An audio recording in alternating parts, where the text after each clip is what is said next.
Welcome to the Culture War Podcast. We're going to be talking about men, dating, masculinity, marriage, and we've got a couple of really interesting gentlemen hanging out to have this discussion. Of course, we got Fresh and Fit. Do you guys want to introduce yourselves? Woo, let's go.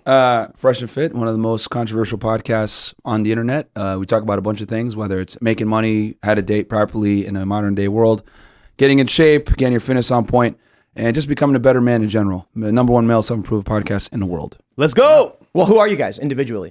Oh, Myron Gaines, former Special Agent of Homeland Security Investigations. I did that for approximately 10 years. Then transitioned over to the content creation side, had a fitness business. And then I realized, wow, guys need help with getting girls as well. So we kind of, encompassed all of that and help guys become better so that they can become more attractive and just live the life that they want. Right on. And I'm Fresh, Freshman CEO, island boy from a small island. Came here with big dreams. Started a podcast with Myron. Talk about dating, lifestyle, success. And now we're here today on Timcast. Right on. We got Jason Howerton hanging out. Grab that mic, buddy. Yes, sir. What's up? I'm Jason. I am the opposite of you guys. I'm boring. I'm a boring dad, business owner who really, my family is my life. I run a business, a digital agency where I do pretty well working with creators and influencers. And then I also have a High Value Dad, which is basically a network trying to help dads become better versions of themselves as dads, as leaders in their businesses, all that kind of stuff. Mm-hmm. And so, that's really my mission right now, even more so than the business, is really trying to help fathers discover kind of who they are and who they need to be the best leaders for their families, because people get off track in this modern society. So there is some overlap, but I would say our philosophies are a little different, but I'm excited about it. Well, let's get right into it, man. We keep hearing about men being in crisis. Young men, this is an interesting point. There was this data that came out a few years ago that shows men under 30 are increasingly staying virgins. They're not having sex. Now, the funny thing about that is, I was talking to Seamus Coughlin, and when I brought this up, he's Christian, conservative, very Catholic. He goes, based. And I was like, based? And he's like, because on the surface, it's like, oh, young men not having sex is a good thing. And I'm like, no. The Christian conservative perspective should be, it's a bad thing. The liberal perspective should be, it's a bad thing. And the conservative view should be, these men should be married. And they should not be virgin. They should be married with a wife and having children. And they're 29 years old and they've never had a real relationship. So just in general, outside of that, we see all this stuff, toxic masculinity. We hear stories about men in crisis. Suicide rates are going way, way up. Whoever wants to kick it off, what's going on and why is there an issue with men right now? You want to kick it off first? I mean, for the most part, guys nowadays want to have a lifestyle where they have women, of course, the cars, the job, the career. But for the most part, guys nowadays are struggling because girls, once again, want a dominant, successful guy that has their shit together. But men, I guess, for the most part, are kind of like subduing to, I want to say, the TV stations that they watch, what they hear on the radio waves, what they see in movies. And it's more like men are not becoming men like they should be. And you could blame it on technology, social media, whatever you want to blame it on. Men are not becoming men. And women are becoming more masculine. And I feel like for the most part, you look at women today, they're in school, getting careers, getting high paying jobs, and they want a man that's more dominant than them. And men today are not that. So that's what what do you think, Jason? I have a question. What can you do, just for the context of this conversation, can you define what you like? What is a man? Like, what is the ideal man? What does that look like? Adult human male. But now that we understand the basic, Yeah. what does it mean to be a man in the philosophical sense, I guess? Correct. Yeah. I think most people can define it a different way, but I would say what a man is to me is a man that has family as a main priority, has as well a good stance on, for example, having a foundation of success, which means monetary gain. And then I would say as well, has the integrity and leadership skills that most people want to have.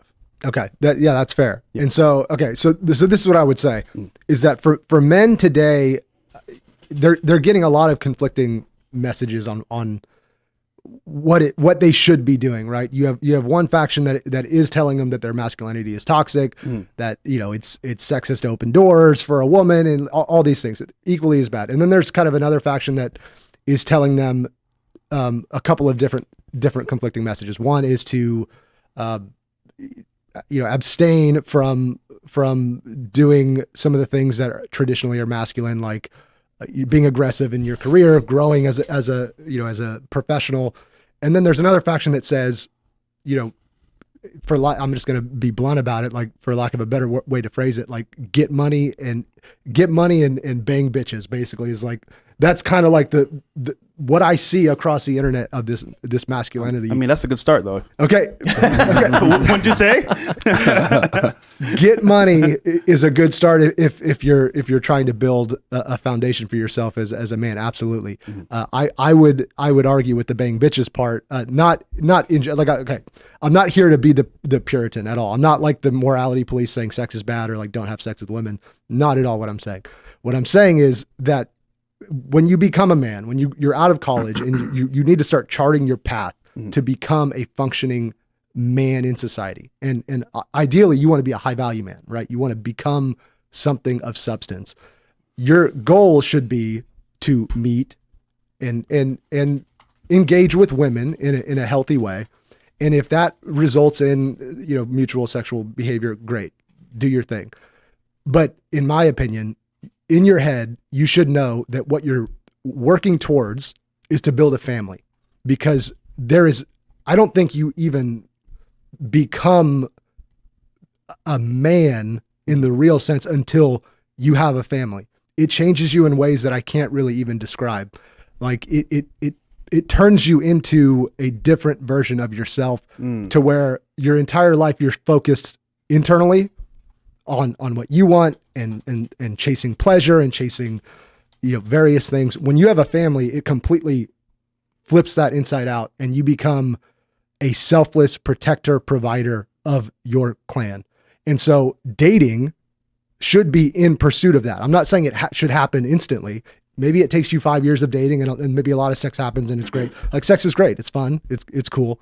But this idea that you get it out of your system and you just have sex with a bunch of women as you're, figuring out what you want to be in your life, I think is more dangerous than people think. From a brain chemistry standpoint, what you're kind of training yourself to become long term, I don't think people think about those implications. So, okay. So let me be very clear. I think the family is the cornerstone of every thriving society. The nuclear family is absolutely needed. We believe in a nuclear family. We don't tell people to not pursue a nuclear family. However, pursuing a nuclear family in today's day and age without prerequisite experience is extremely dangerous given what you're up against. So what we tell guys is, because you asked earlier, what is a man? I think obviously duty, purpose, leadership, strength, integrity, and the ability to provision, right? And when you have all these traits together, you could be a good father. But what I want guys is to be in a position where they've experienced women, they understand women, and now they're coming to that choice on their own, right? And they're deciding to do that versus being forced into it, pressured into it, etc. Because the things that were in place before to make family an appealable pursuit for a majority of men are no longer there. I'll explain what I mean by this. Thanks to feminism, social media, the modern day world that we have now where we live in what I call a Uber Eats type society where instant gratification is a thing, women have changed, and women have changed significantly. Not only have they changed, they've changed to a point where it's no longer in their best interest to stay within the confinements of a marriage. Now, even though I believe in marriage, right? Contrary to popular belief, people think that we just tell guys to run around and have sex with women. No, we tell them have sex with women so that you're in a position to pick the best woman. Because unfortunately, most women don't come pre-assembled. Back in the 1950s, etc., we had religion, we had society shame, we had the fear of God, etc. All these things were training wheels that kept women in line to be good, dutiful mothers, daughters, sisters, etc. But these conventions are gone. What do we have now? We have a modern day society where we tell women to be promiscuous. We tell women to go get your bag, girl. We tell women to go on OnlyFans. We tell women to make money by any means necessary, regardless of if it destroys their image. So what I'm saying is that I need guys to adapt to the new normal. And that's why I tell guys, hey, you have to have certain things in place. And I think a guy shouldn't even think about getting serious with women unless he's had sex with at least 50 partners. Now, that even though that sounds crazy, the reason why I say that is because women nowadays are more promiscuous than ever before. And if a guy isn't in a position to be able to identify women that are worthy of a serious relationship, well, he's going to get taken to the cleaners because most women have more experience with opposite gender than men do. If I told you have a boxing match in 5 years and your opponent is going to be training every single day and knocking people out, would you train or would you just sit in the house lethargic? You'd probably train, correct? But what most guys effectively do is they sit in the house. They don't go out there and talk to more women. They don't understand female nature. They don't know how the world really works when it comes to dating and intersexual dynamics. They go into that boxing match with that person that's been training for a while, and they get beat up. Why did they get beat up? Because women get training. What I mean by this is experience with the opposite gender as soon as they hit puberty. Men are hitting at them all the time. Men are telling them how to, men are trying to court them, etc. So women become very good at figuring out what the opposite gender wants, leveraging that to their advantage and able to extract resources, time, attention, etc. And most guys don't have the skills to deal with that. I'll clarify one point. You said in today's day and age, it is no longer in the best interest of women to get married. But I think no, to keep the marriage going. But it is just a semantic point, right? Because I think I understand what you're saying. It absolutely is in the best interest of men and women to have a marriage going, but society pressures women in other ways and offers they're them, rewarded. Yeah, there's certain rewards like OnlyFans, which I'll just come out and say, like, OnlyFans is prostitution. It's just the digital version of modern prostitution. Yeah. It's one thing to say that there's like porn on the internet. Yeah. So, someone does that. People have made the argument it's digital prostitution, but there's no actual engagement between the individual. OnlyFans, literally, the men will message the woman who provide a menu of items, and then they will then pay them specifically to engage in an act. Like that's prostitution. And I just want to say real quick, like I gave a very overall and general sense of what's going on in the dating marketplace and intersexual dynamics between the two genders. I'm happy to go into each one more specifically, but what I meant in that regard was women are not incentivized to keep the marriage going. Once they reach a certain threshold, maybe 5 years, 10 years, depending on the state, well, it's cheaper for me to just I'm going to be in a better situation if I divorce him, get the money, leave, get the child support, get the alimony, whatever it may be. So women don't have the same incentives that they used to have to keep marriages going. That's why women initiate 80% of divorces in the West.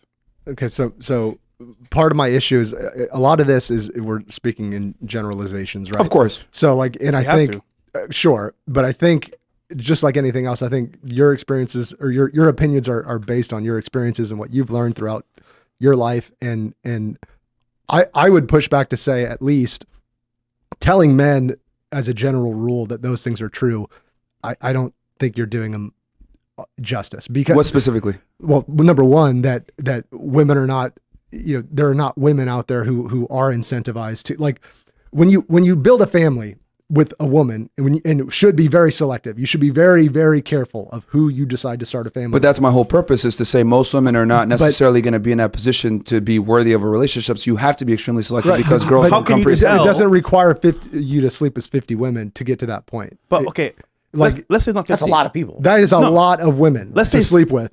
60.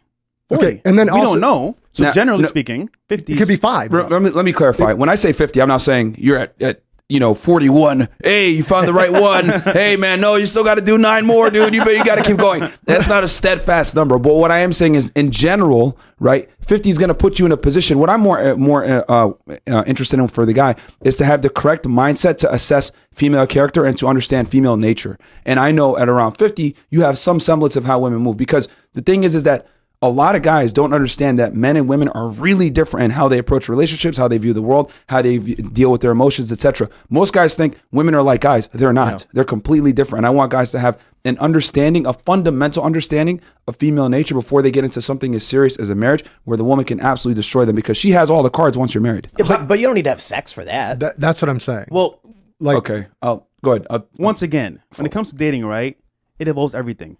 And sex is a big component on some level, because if you think about it, when does it really start? You meet a girl, you go on a date, you have an experience, but that ends with what? The result is sex, because you want to procreate. So ultimately, that's a big component of your relationship.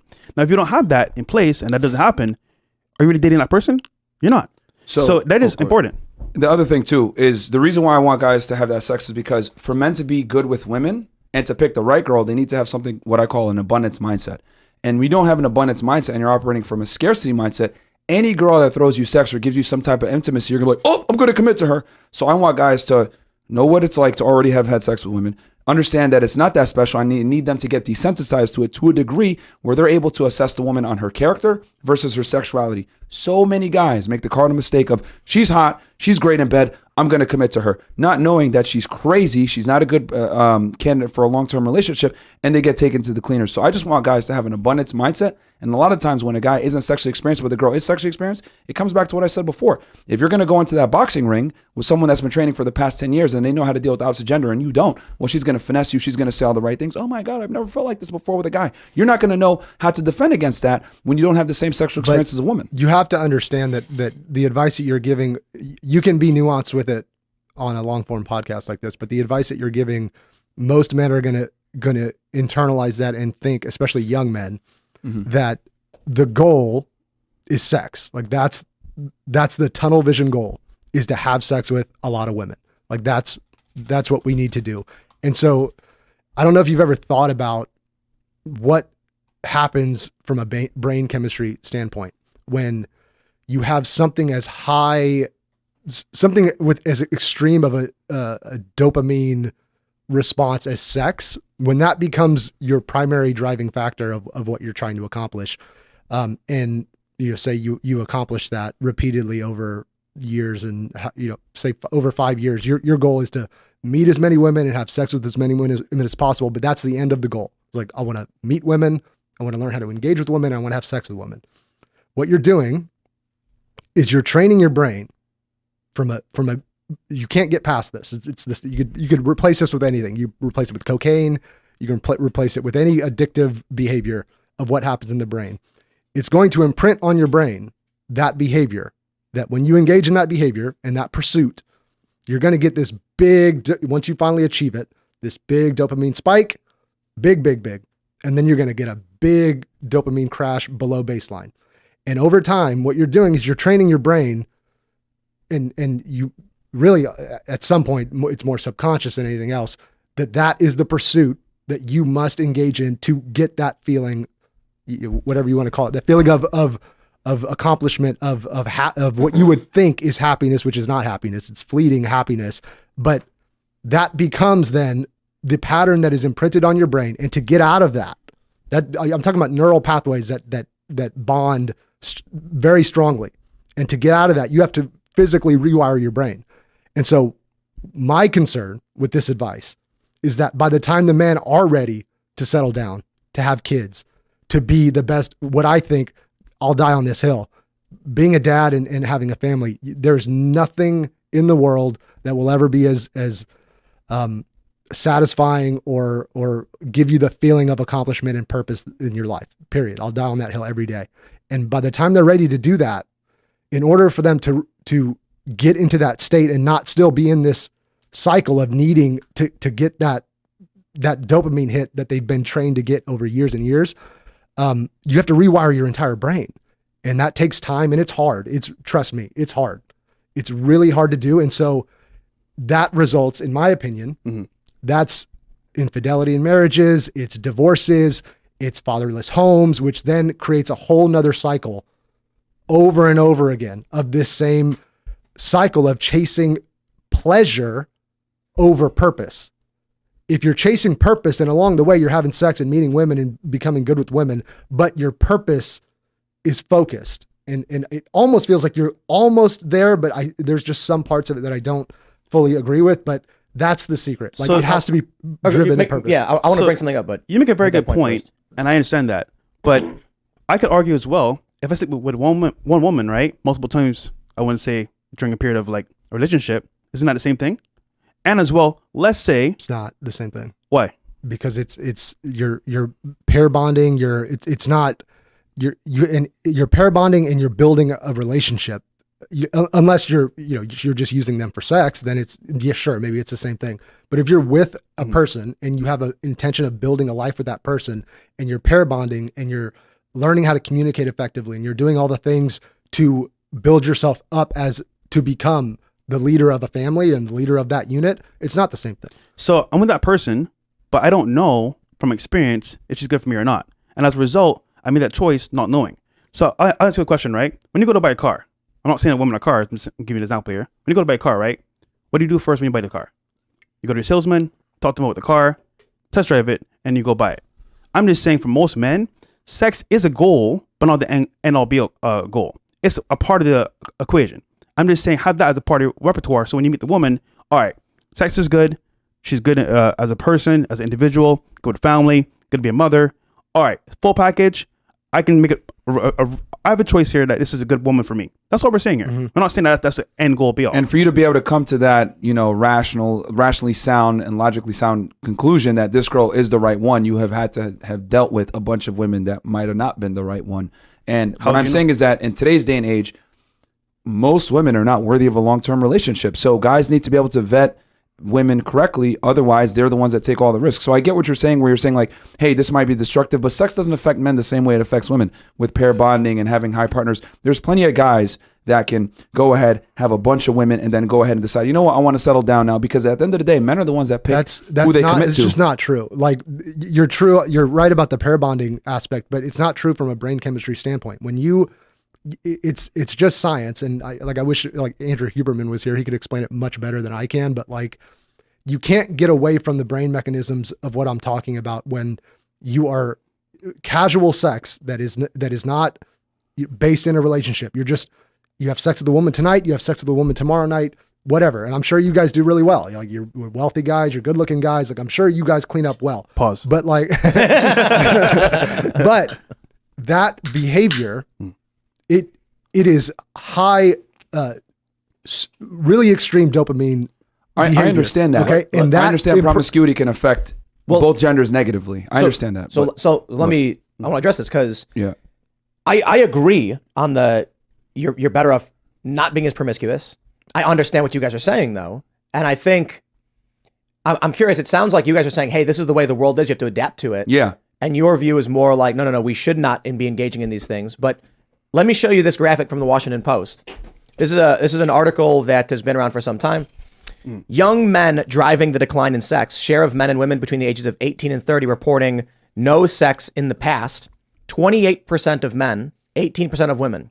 And that skyrockets, that deviation really comes into effect around 2009, 2010. I think the internet plays a big role in this. Huge. But first, there's something to be said about this. Men and women have to have sex with each other for the most part. If men are not having sex at all, and women are having sex, obviously there's a point to be made about maybe the women are having sex with each other or something like that, but I don't think that's a large component of what we're seeing here. I think the issue is the women mostly are still having sex at comparable levels to what they've always done. Men not having sex is skyrocketing. That says that these women, they're having sex with a particular group of men, and boom. Here's what I think. I think a portion of men are being slowly removed from the dating pool. Yep. Women are maintaining the amount of sex they've always had. Yep. That's an interesting social dynamic. Absolutely. That's huge. And that plays a huge role. I'm really glad you brought this up, because that plays a huge role as to what women think they deserve. So unfortunately, a woman that's average looking to maybe a little above average looking has the same sexual marketplace value and pull as a guy that's damn near a celebrity. Why? Because of the advent of the internet, Instagram, etc. An average girl can hang out with extraordinary men. That plays a huge role in their psyche of what they think they deserve and the type of man that they think they're capable of attracting. But what they make the mistake of doing is they think just because I can attract this guy doesn't necessarily mean they can retain that guy. But that plays a huge role because girls think they deserve best. If you ask an average woman, what do you want? She's going to describe to you an exceptional man. And that's been heightened even more so thanks to feminism. Women earn their own money. They have their own status. They have their own cars. They have their own ability to provision for themselves. So since they're able to get all these things themselves, they no longer need a dutiful, responsible, leadership-driven man, because they're like, yo, I just want the hot guy now. I can provision for myself. Let me ask you this, right? If you had a hot girl that was with you at all times, that would give you fellatio, she was hot, she would give you sex whenever you want, etc., would you seriously go out there on dates with women that you didn't like that or tolerate the BS? No, you wouldn't. You'd be like, get out of here. I don't want to deal with you. But that's how women are with their jobs and their money. Women effectively have their own provisioning, so they don't need to deal with the majority of men. So therefore, they only want to deal with the top 10 men, the top 10, top 20% of men. This is why so many guys are out of the sexual marketplace. It's the same situation if you had a bad chick with you at all times. You would not tolerate female BS. You wouldn't. That's how women feel about their jobs. So, and to add to this point as well, with the advent of social media, if you look at Instagram per se, I would say that's the biggest dating app in the world, because in the back pocket of Instagram, DMs, women have access to, I want to say, a plethora of guys at their fingertips. So it's like, okay, if he's not giving me what I want, if he's not a high value leader, why do I want this guy? And most guys are not that. And a lot of guys that might share your values, which I agree with 1,000%, will get overlooked because, oh, you're not attractive enough for me. Oh, you don't have enough clout for me, blah, blah, blah. And a lot of guys that are traditionally masculine, attractive guys, right, that might have been attractive 50, 60 years ago, they're overlooked because women want the bigger, better deal. And they're like, I don't care that you have these traits because I can do it myself. So since they're doing that, what it's done is it's deregulated the sexual marketplace. It's deregulated the dating marketplace. Trust me, I wish we could go back to traditional families like the 1950s. I talk about this extensively, how the sexual marketplace has been ruined and we need to go back to how it was, but it never will. And so what we tell guys is, look, you got to adapt to the new normal. Now, with that said, I get what you're saying. Promiscuity affects both genders negatively. Yes, it does. Men to not to the same extent as women. However, guys need to go out there and get that experience and deal with these new women that are more promiscuous than ever before because the women are absolutely hooking up with guys. It is so bad that we have guys leaving America called passport bros to go abroad to find girls. If it wasn't that bad, they'd be here getting sex. But it's really that bad. And I'll say one more thing. I get it. I'm not saying our solution is the best. There's negatives and pluses with everything. Yeah. There's always a give and take, right? But what I want is I prefer guys to get their money on point, have sexual experience with women, become that guy, adhere to these traits, and then choose down the road. You know what? I'm ready for a family now. I'm in a position where I can do it. I have enough money. I have enough status. I understand female nature. I'm in a position where my woman will respect me and follow my leadership, and then they can make that decision versus feeling pressured to do it in a new normal that isn't set up for them to win. So yes, there's negatives on both sides, but I'd rather the guy make that decision himself versus getting into a marriage and potentially losing everything. But then wouldn't the solution be to be a passport bro? Well, a lot of guys are taking that route. Let me clarify though. I don't actually know what the full term means. I've only just heard it for the first time. Yeah. But my assumption is there are guys who want a traditional, normal relationship, and they have to leave the country to find it. Is that what it means? So that's a component. A lot of guys are struggling, as you can see from this graph here as well, and it's not by choice. They have to because most girls don't want that type of guy. So they say, you know what? I have a solution to the problem. I'm gonna leave America, where women are more stuck up, more like demanding. Go to Colombia, Philippines, anywhere else in the world that's more traditional. And okay, cool. Now I'm an American. My value is perceived a bit higher than most people here. So I'm the chosen one now. So now the options have changed because as an American, you become the hierarchy there. So for the most part, guys want access to women, but if they can't get it here, they'll go abroad. So then I wouldn't say passport bro is a solution. My initial assumption is you can go to a country like Colombia where there's traditional values, but it sounds like what you're saying is it actually increases the perceived value as an American. So guys are going to go be promiscuous. There's a multitude of reasons why guys go, right? Yeah. Some guys go there to just hook up. Some guys go there to find a girlfriend. Some guys go there because the cost of living is lower. There's a multitude of different reasons. But the bottom line, it seems like the common denominator here is that women in the West in general typically are less marriageable than they were 50, 60 years ago. And we're not saying they're not good women here, because they are good women in America, 100%. Sure. We're just saying, how do you know who's good for you, who's not? Well, you must have experience. I think you've got the process a little backwards, is how I feel about it. I think you need to decide the kind of man you want to be. You need to map out your life and the type of man that you want to be and the type of woman that you want. Like, you need to know that for you, and you need to take steps to become that. And as you become that, you naturally will attract the type of woman that you're trying to attract. I don't think you gain much with casual sex. Now, again, it's not about, like, I'm not saying sex is bad. Sex is awesome. And if you want to have sex as you're dating, as you filter out mates and who maybe you want to build a family with, that's great. But the first step shouldn't be like, you got to date all these women, have sex with all these women to figure out what type of woman you want. The first step is, what kind of man do I want to be? Here are some steps I need to take to become that. And what does the woman that I'm going to marry, who's going to raise my children, look like?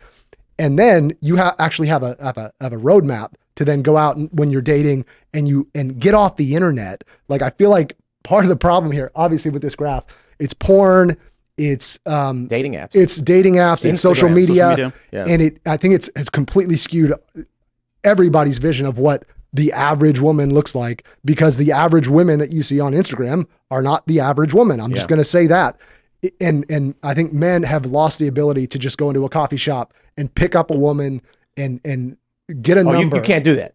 That's not allowed. But it is. Allowed. Me too. No. Yeah, I know you're saying it is, but dude, let's take a look at like gyms, for instance. The yeah. meme. There's a really, really funny video where it's a woman, a guy's lifting, curling or whatever, and then a woman walks onto the treadmill in front of him, and his head spins all the way back around. Because there are a ton of these videos where a guy's minding his own business, and he becomes viral just because he says something like, "Hey, are you done lifting those?" And then she's like, "How dare you talk to me?" And it's laughably insane. That one where this woman is working out, and one of the guys who works the gym comes up and he's like, "Is everything okay, ma'am?" And she goes, "Excuse me." And he's like, "Is there an issue?" And she goes, "There's no problem. Why are you talking to me?" He's like, "Ma'am, I work here." And she's like, "Well, you can't tell me what to do." That clip goes mad viral because it was comeuppance for a lot of these situations. Let's put it this way. Let's say in only one out of 10 or 1 out of 50 instances, a guy walks up to a girl very politely and says, "How do you do, ma'am? My name's, Rick, and couldn't help but notice you shopping at this here bookstore, and I live in the area. I'm trying to make friends." How does he know that he's not going to end up with a viral clip, a picture taken, accusing him of being a rapist, a creep? I'll tell you, because again, I think this is another instance. I think all of us are guilty of this, that we live too much on the internet, in that a lot of our perspectives are influenced because we are so online all the time. I'm with you on talking to women in person, by the way. 100%. I agree that guys need to go out there and talk to and women. This all starts, by the way, with the fathers, right? My sons will have absolutely no problem talking to women, being confident with women. Like, it all starts there. And this is my whole mission of, like, a lot of the problems that you're talking about are eliminated with present, strong fathers who show their sons how to be confident, successful men and good leaders of the family. But here's the thing. You got to understand. The women that your sons are going to talk to aren't going to have fathers. So though I know it's optimal, it's what you're saying is optimal. I agree with everything that you're saying. Yeah. But my thing is, I'm adapting guys for the new normal. These girls are hoes, man. I'm just like, dude, like, we just gotta keep it 1,000. Like, don't hang out in areas with women. No. But dude, this is what I'm trying to say. Instagram. Like, hold on. Here's the thing. Go to church. Like, because you're saying like, go up, talk to the girl, etc. Let me just give you guys the game plan, okay? A woman's goal is to sell you purity so that you commit to her. The man's goal is to sell success so that she'll want to commit to, so that he can give commitment to her to some degree if he finds her attractive.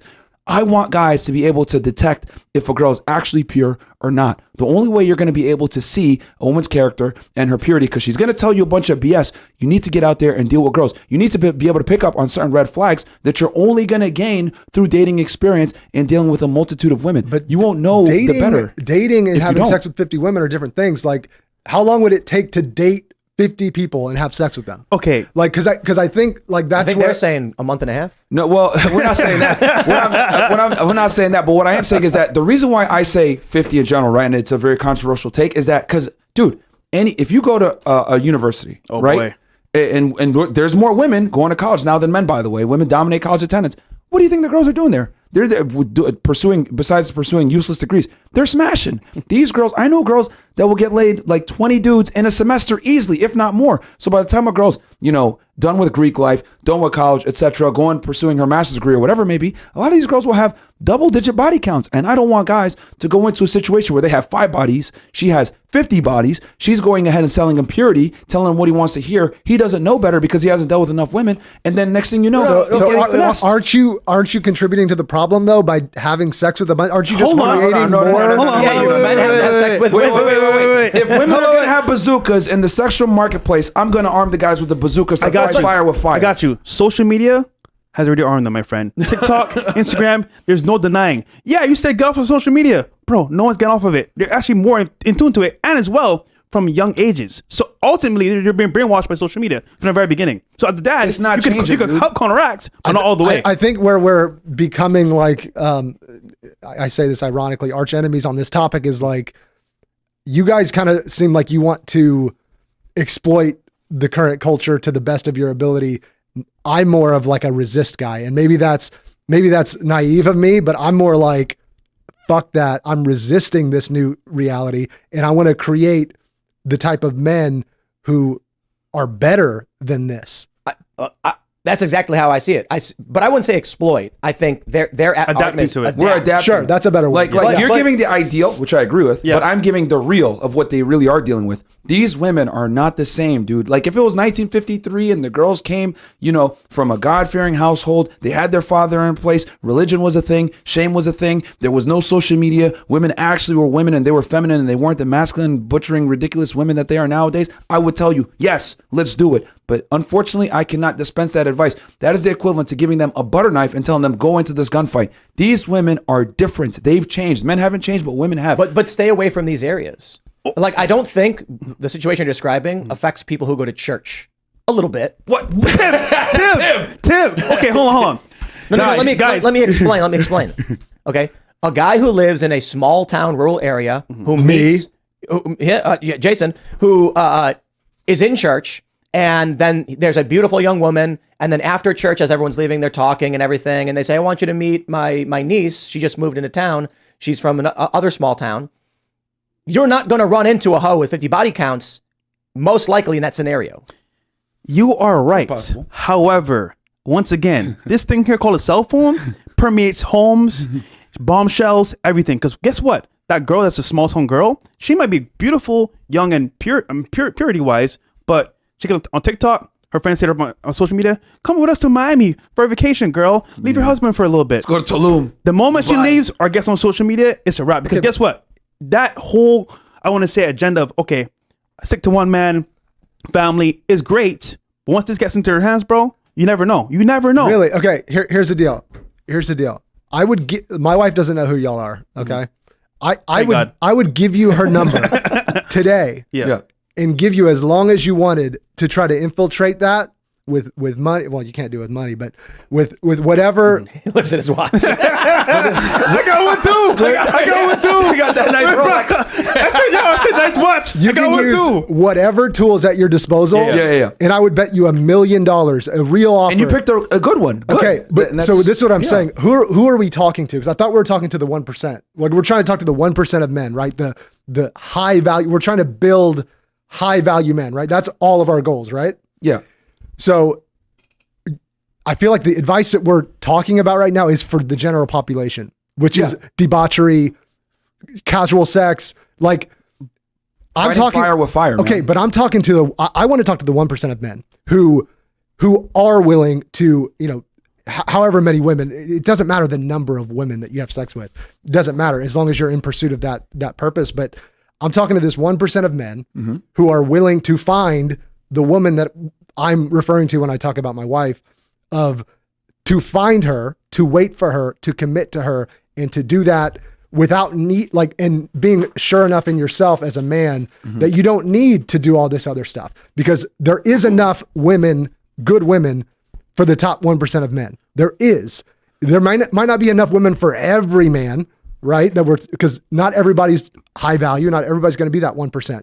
But if you want to be high value, there are enough quality women for you that you don't have to do that whole. Our thing is we're more general. We want to talk to everybody, and we want guys to understand how to really navigate the sexual marketplace. And I get it. Like your wife, you probably did a fantastic job. You screened her out, and you picked the best girl. But we want guys to be in a position to be able to do that as well. Not everybody's going to be lucky where they're going to meet a God-fearing woman that doesn't come with a promiscuous past. A lot of women do, unfortunately, because they're incentivized to be hoes. So we want guys to be able to identify those girls and not commit to them. And Tim, So let me just say this. Like, Yeah, please. My view, I don't have a perfect analogy, so this is not entirely fair, but my view of how you guys are describing it is like somebody grows up on the south side of Chicago in the hood or whatever. Yeah. And what are most kids doing? They're selling dope, pot, I'm not talking about heroin or anything like that. And, they can get in trouble. They know it's no good, but the attitude that they have is always, bro, this is the reality. You're not going to be able to go to the north side and get a good job and make $30,000 a year as an entry-level position. The only way you're going to be able to succeed in this day and age is to adapt and join the gang and sell the pot. Facts. Some people will be like, I will do whatever it takes to not be a part of whatever that is and put my life in this position, even though that's what everyone around you is doing. Some people get out of those situations and they figure it out. Maybe that is only the 1%. But my advice to people, and again, I'm not saying it's completely fair because there's a difference between dating and doing something illegal. My attitude is basically don't just give in to this world you're being forced to adhere to. I agree more just about resist that and try and figure it out. I would argue thus it's the other way around. Most guys don't know what we're talking about, and they're actually selling the dope and doing what they're not supposed to be doing and becoming a statistic instead of doing what we're teaching them, which is you need to adapt to the new normal, right? And you have to use unorthodox techniques because what they told you before was get married, find a family, etc. Even though that's good advice, the reality is that doesn't necessarily work in 2023. So you need to adapt to new normal and innovate. So let's jump into marriage. Sure. It is not uncommon. In fact, I think it's probably the common view among young guys that marriage is a huge risk. Divorce rates super high, as you said, initiated by women. Yep. More than half of marriages ending in divorce. Yep. Divorce courts favoring women. Men losing their children and being forced to pay alimony at the same time, losing half of their possessions. You've got these situations where the man and the woman are both working jobs, and then the court still finds in favor of the women. And then to get even more into the, I would say a more extreme position is like this case in Texas where this man and woman get married, have a kid, and then the woman wants to gender transition the kid and flees to California with this kid. And California says it's okay and allowed. Perhaps people are living too much on the internet, but the data does show that we're in a, I've seen too many commercials growing up where it's like, are you a father who has been negatively affected by this, blah, blah, blah. We can see the data showing that if you're a guy who enters a marriage, you are in a dramatically negative position in terms of any arising future disputes. Not to mention, I'll also add the cultural degradation of the institution of marriage. Married with Children, I absolutely despise as a TV show. I grew up watching this. And it's about people who hate each other with a passion. And it's like a joke. And I'm like, I couldn't stand that show. But so you grew up seeing something like that. And I'm smart enough to recognize I'm not going to be programmed by a TV to tell me that marriage is bad. I understand the nuclear family is as what did Vivek Ramaswamy say? It's the most powerful and effective form of governance known to man. Yeah, absolutely. But how many people grew up watching that thinking marriage will make you miserable, propagandized and not wanting to do it. And now you have the institutions, the courts themselves, putting that weight on men if they are to even, try. I just want to address what you said earlier about the kids in, Chicago or south side of Chicago. You are right. And he mentioned earlier, those people that we're talking to right now, which is not the 1%, which are kind of like, the majority, they don't know what they don't know. So if you don't know what you don't know, you think, okay, this is my reality. This is all I know. However, when you're exposed to the truth of what's really out there, you can make a solid choice for yourself. Okay, as a man, what do I want? So to come to your point as well, you're right. As a man, you need to know from the very beginning what you want to be, your end goal. But you don't know until you know, which means if you don't know the extent of what you can do, you're not going to do anything. So my thing is like with marriage itself, if you know the truth about marriage and dating, you understand, like you said before, you're at a deficit once you join that agreement because women are incentivized to break that at any point in time and get a gain from it. Now, if you know that, how to get married to have a family? It's simple. You marry without the state, which is either by the church or outside the U.S. That's how we come to like kind of rationalize getting married. Yeah, we don't think, because here's the thing. So men take all the risk when they get married, right? And then on top of that, we live in a society that where women are not incentivized to keep the marriage going. And if anything, they're more incentivized to leave their marriage, get the money, get the children, get all the benefits that come with it. So what I'm saying is that since men must take more risk with getting married and dealing with women in that situation, they need to be more aware and know what they're getting into. It goes back to that boxing match I told you about. If you know that you're going to get into a ring with someone that's been training for the past 5 to 10 years in a boxing ring as a man, which is going to be your wife, by the way, who's going to know way more about the judicial system with dealing with the opposite gender, who's going to have all the advantages on her side. She's going to have dealt with way more men than you've dealt with women. This is why so many guys aren't able to go ahead and approach women, but women are very good at deciphering and figuring out which guys are losers. We want guys to just be able to have the experience so that they can simply compete. But most guys don't even have the experience to compete because what do we tell men? Oh, women are sugar and spice and everything nice. Chivalry is a thing. Treat them, fantastically, even though they don't necessarily deserve it. There's women out there that literally prey on men where they go on dates with guys that they don't like for free meals. Women do this stuff. Yeah. Women absolutely leverage the sexual marketplace to their advantage. All I'm simply doing is I'm telling guys, yo, you need to date like a girl and put yourself first because women absolutely put themselves first. We got girls with sugar daddies. We got girls getting flown out to major cities because I know you guys say, oh, well, there's women in rural areas that might not necessarily do this stuff. They're still getting flown out. They still have access to these men. They're still one DM away. They're still able to go to Tulum and to Miami, etc. How do we know? Because we deal with these girls. Where are you from? I'm from Bumblefuck, Arkansas. And then they're still going ahead and hanging out with guys like us. And I'm like, holy crap. The sexual marketplace is globalized. And what I mean by that is that your girl ain't safe. She can go Nowhere. travel anywhere. So I want guys to be aware of this, adapt to it, and understand, okay, which girls am I going to commit to? Are there women out there that are worthy of committing to that you found one? Absolutely. But I want guys to have the skill set to be able to figure out and decipher which ones are worthy. I saw a funny tweet. I think it might have been Ashley St. Clair. Maybe not. I don't want to attribute the joke to the wrong person, but they said men should not be allowed on Instagram. The point being, guys go on Instagram and they DM women. Yeah. So going back to this decline in sex, showing that men between 18 and 30 are less likely to have had sex in the past year. Women seem to be in a comparable range, a little bit less than normal. I was talking about this a couple of years ago. When I was 20, college age, we didn't have any of this stuff. And so what happens? If you're in college, your sphere of influence and your dating marketplace is your college for the most part.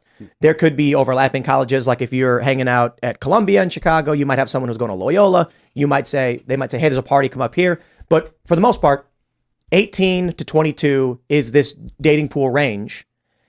You're typically not going to run into, when I was younger, a 22-year-old, chick dating a 35-year-old guy or anything like that, because they just don't know them. Then MySpace pops up, Facebook pops up. You start getting a little bit of this, but then you get OkCupid, you get Tinder, and what happens? Now you've got a guy who's 20 years old and he lives in a dorm. He's living in a dorm, same as anybody else in this college.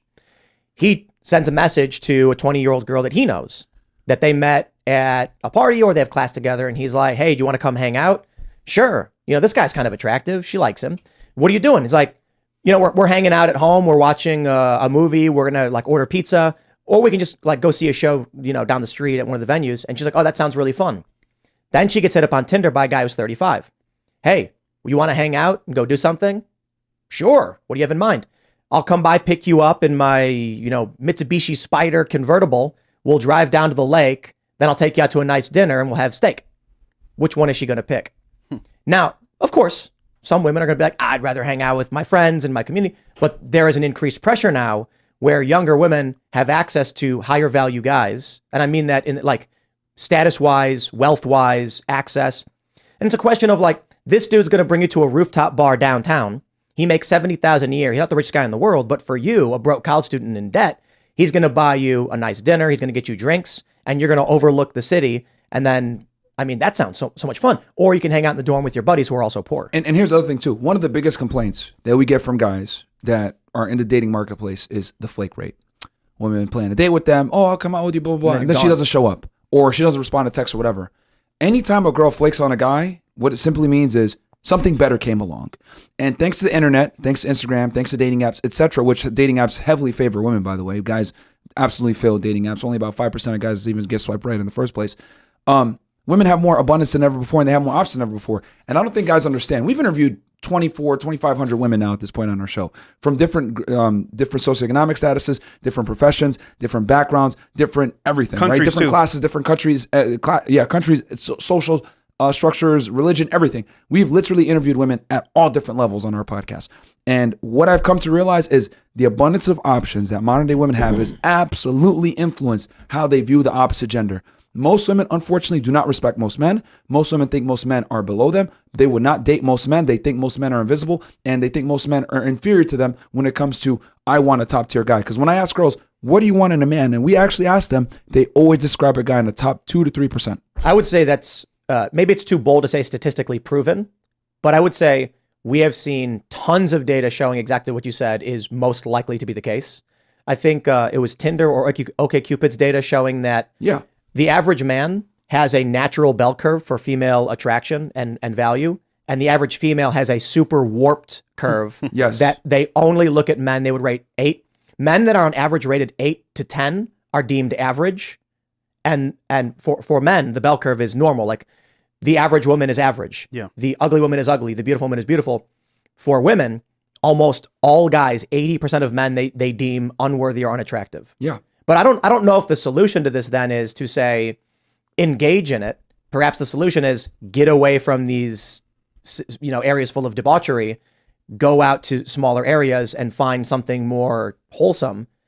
if cities have embraced this culture to this degree, then perhaps the solution is to recognize that and get away from it. You can, but that does not necessarily save you, because that woman is still going to be open to the globalized sexual marketplace. She still might go to college in an area where she might still go to university where being promiscuous and everything is encouraged. At University of North Carolina, Chapel Hill, someone sent me a picture of this. They're literally giving girls honey packs and condoms. Y'all are just thinking too short term, and too self-focused, in my opinion. Like, so I'm thinking in generations, right? Like, how long did it take us to get to this point as a society? All the things which a lot of it's true, and you cannot argue with a lot of the points just made. 100%. Centuries. It's a big, I wouldn't say centuries. I would say, well, maybe overall, but you look at the past, 50 years or so, and you can see the writing on the wall of what has happened to the nuclear family, what's happened to society, Absolutely. the way women are viewed, the whole deal. And so the solution to me is a generational one. And what it is that when the high value men demand something different and are open to something different and saying, you know what, this Instagram, like, let me fly you out to Bali on my private jet deal is no longer attractive to them because they have a higher standard that they're setting for themselves. Hopefully my sons, who will be, The women are not attracted to that anymore, is what you're saying? I'm saying the men are saying, we want something different. We don't want the Instagram hoe that I can fly in overnight just to have a quick, That is biology. That's never happening. That's biology. Okay, That's biology. With all due respect, that's never. Yeah. No, but hold on. Yeah, Like, go ahead. I agree a lot with what he's saying. Imagine if women are only looking at the top 8, 9, 10 of men. Yeah. If guys like you just started shaming women, do they, you know who's paying for OnlyFans, right? It's lower quality 100%. guys. Yeah. 100%. So if Yeah. high quality dudes who got really nice watches and pull up in a Bugatti, and this woman's like, yeah, I want to come hang with you. And he goes, so yeah, what's your body count? And he goes, how dare you ask me that? I don't want no hoe in my car. And he takes off. Yeah. Now she's embarrassed. She got shut down. And more women are going to say, if I want a high value man, because only the guys are going to come after me are going to be high value. So maybe let's flip be real here, though. Okay, are we going to turn this into the Dreamcast? Yeah. This is the Dreamcast now. Let's all Yo, agree. but let's be real here. As men, we gotta be honest here, bro. We smashing whatever's possible, and if they're bad, Speak you're not for gonna say yourself. no. Yes. Speak for yourself, Bro, though. when you were single, right, and you were my age, right, what were you doing? I would call myself stupid. Is what I would call myself, stupid, immature. But you were still smashing. Okay.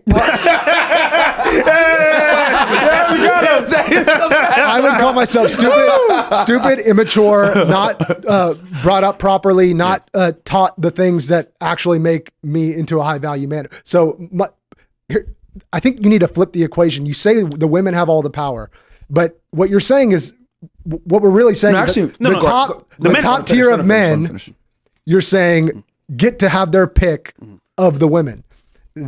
Who has the power then to I've said it a set million the times. standard? I've actually said this a million times. What feminism actually did was it inadvertently gave the top 1% of guys all the leverage. powers. Yes, Yeah. I agree. I've said that a million times. But my thing is this. I get what you're saying. That's ideal, but it's not real, because let me explain to you why this will never work. Even though it sounds great on paper, Okay, why go it'll ahead. never work.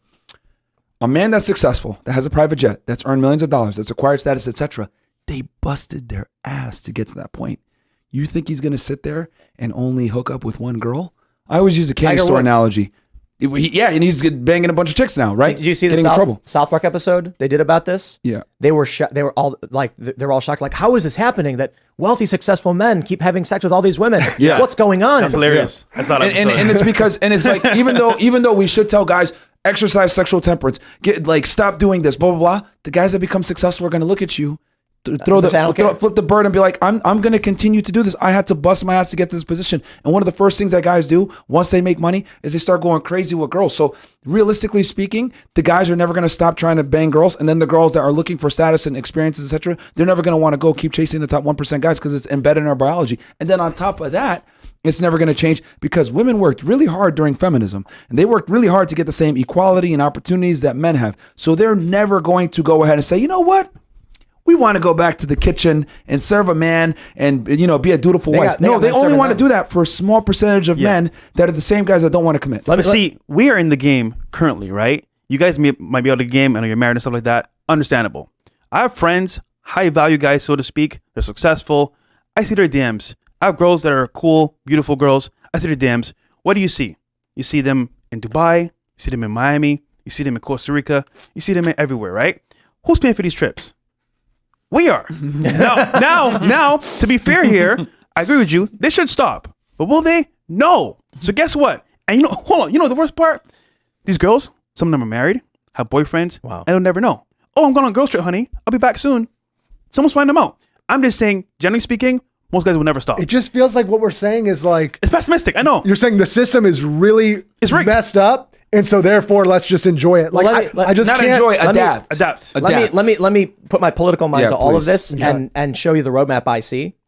When I look at this data that these guys aren't having sex, and we're saying that it's the wealthy, successful guys that are getting access to all the women. Yeah. Think about what that means in terms of human civilization reproduction. It means that slightly above average to below average, I'm talking about like 70% of men and down are not going to be reproducing or having a hard time doing it. Yeah. Only the strongest, smartest, most successful, cunning are going to reach a level of status where they're going to be having access to all these women. This means that mathematically, you can look at it from a mathematical equation. Over a longer period of time, there's a higher standard of men reproducing, and the lower standard of men are failing to reproduce. And this seems more carnal than what society used to be, right? It feels more like what chimps do, where it's like the alpha beats the crap out of their dudes and then bangs all the women, and then all the babies come from one strongest guy. Yeah. There's a problem here for human civilization.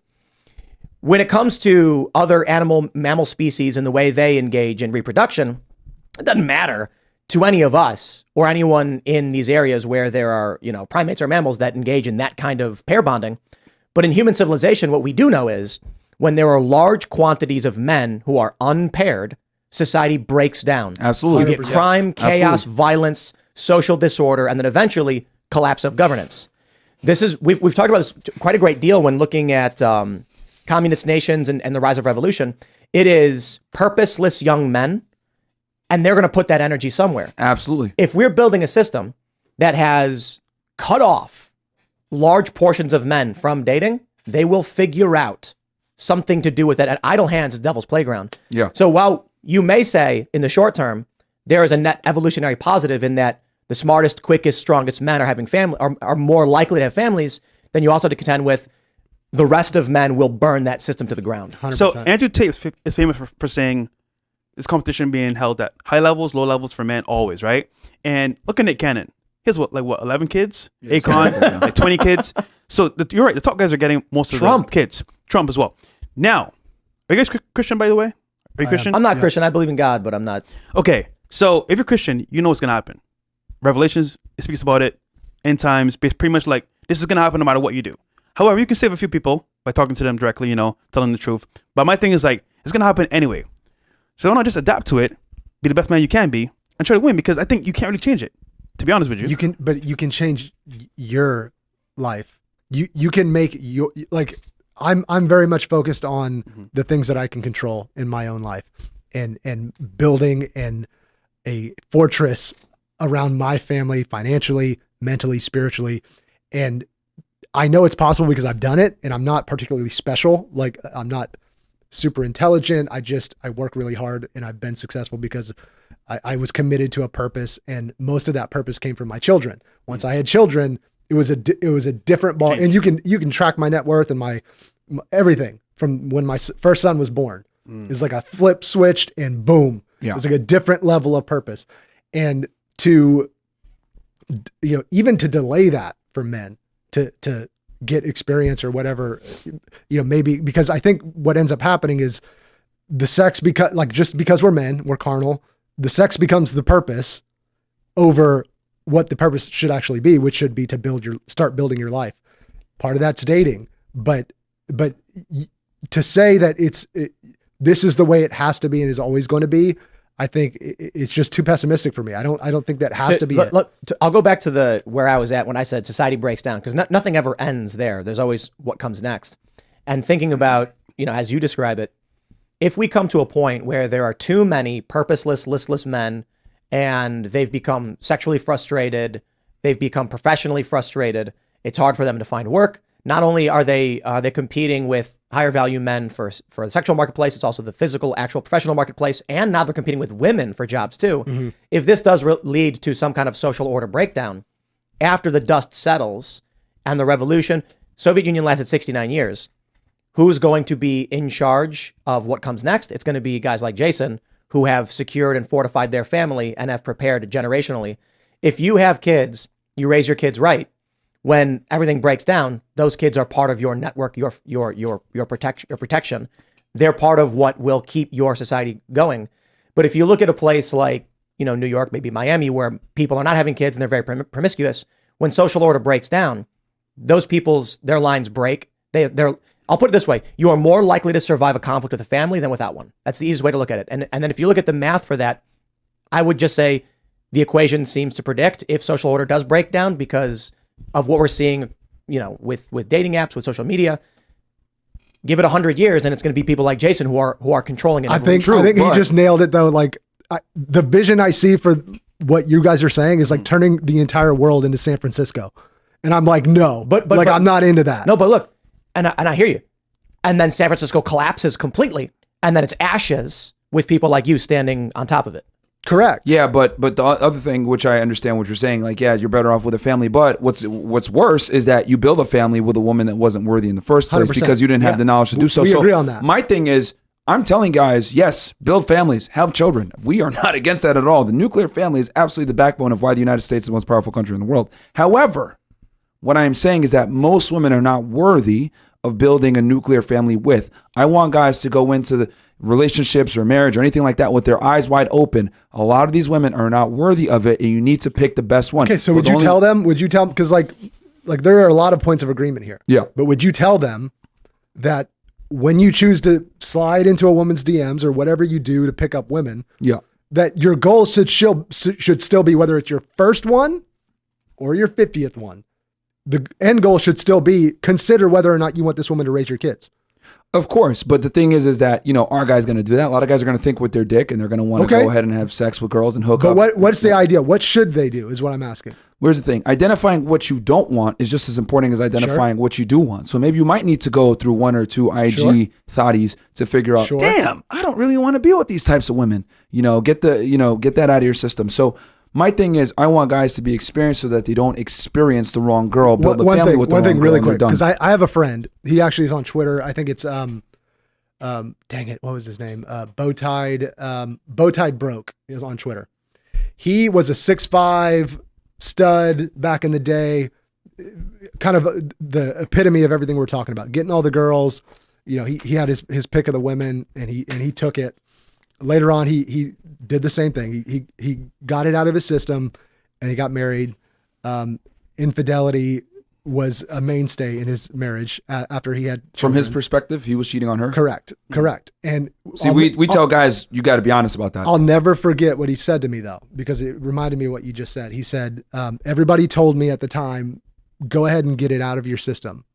And he said, what I found out was I didn't get it out of my system. I got it into my system. It never went away. And it never went away. And that's the brain chemistry thing that I'm talking about. So for the big disagreement that I keep pushing back on is all of the things you're saying are true, except for always have the intention of purpose behind your drive to find the right woman. Find the right woman. Know what you want. Know what you don't want. Filter as many as you need to find that person, but don't go into it like, I'm going to bang 10 women because I can and I'm high value or whatever, because that's not getting it out of your system. It's getting it into your system. Let's shift a little bit and talk. Guys are always going to want to have sex with women, though. Sure, that's just being keeping it real. Even married men. I didn't say you can't have sex.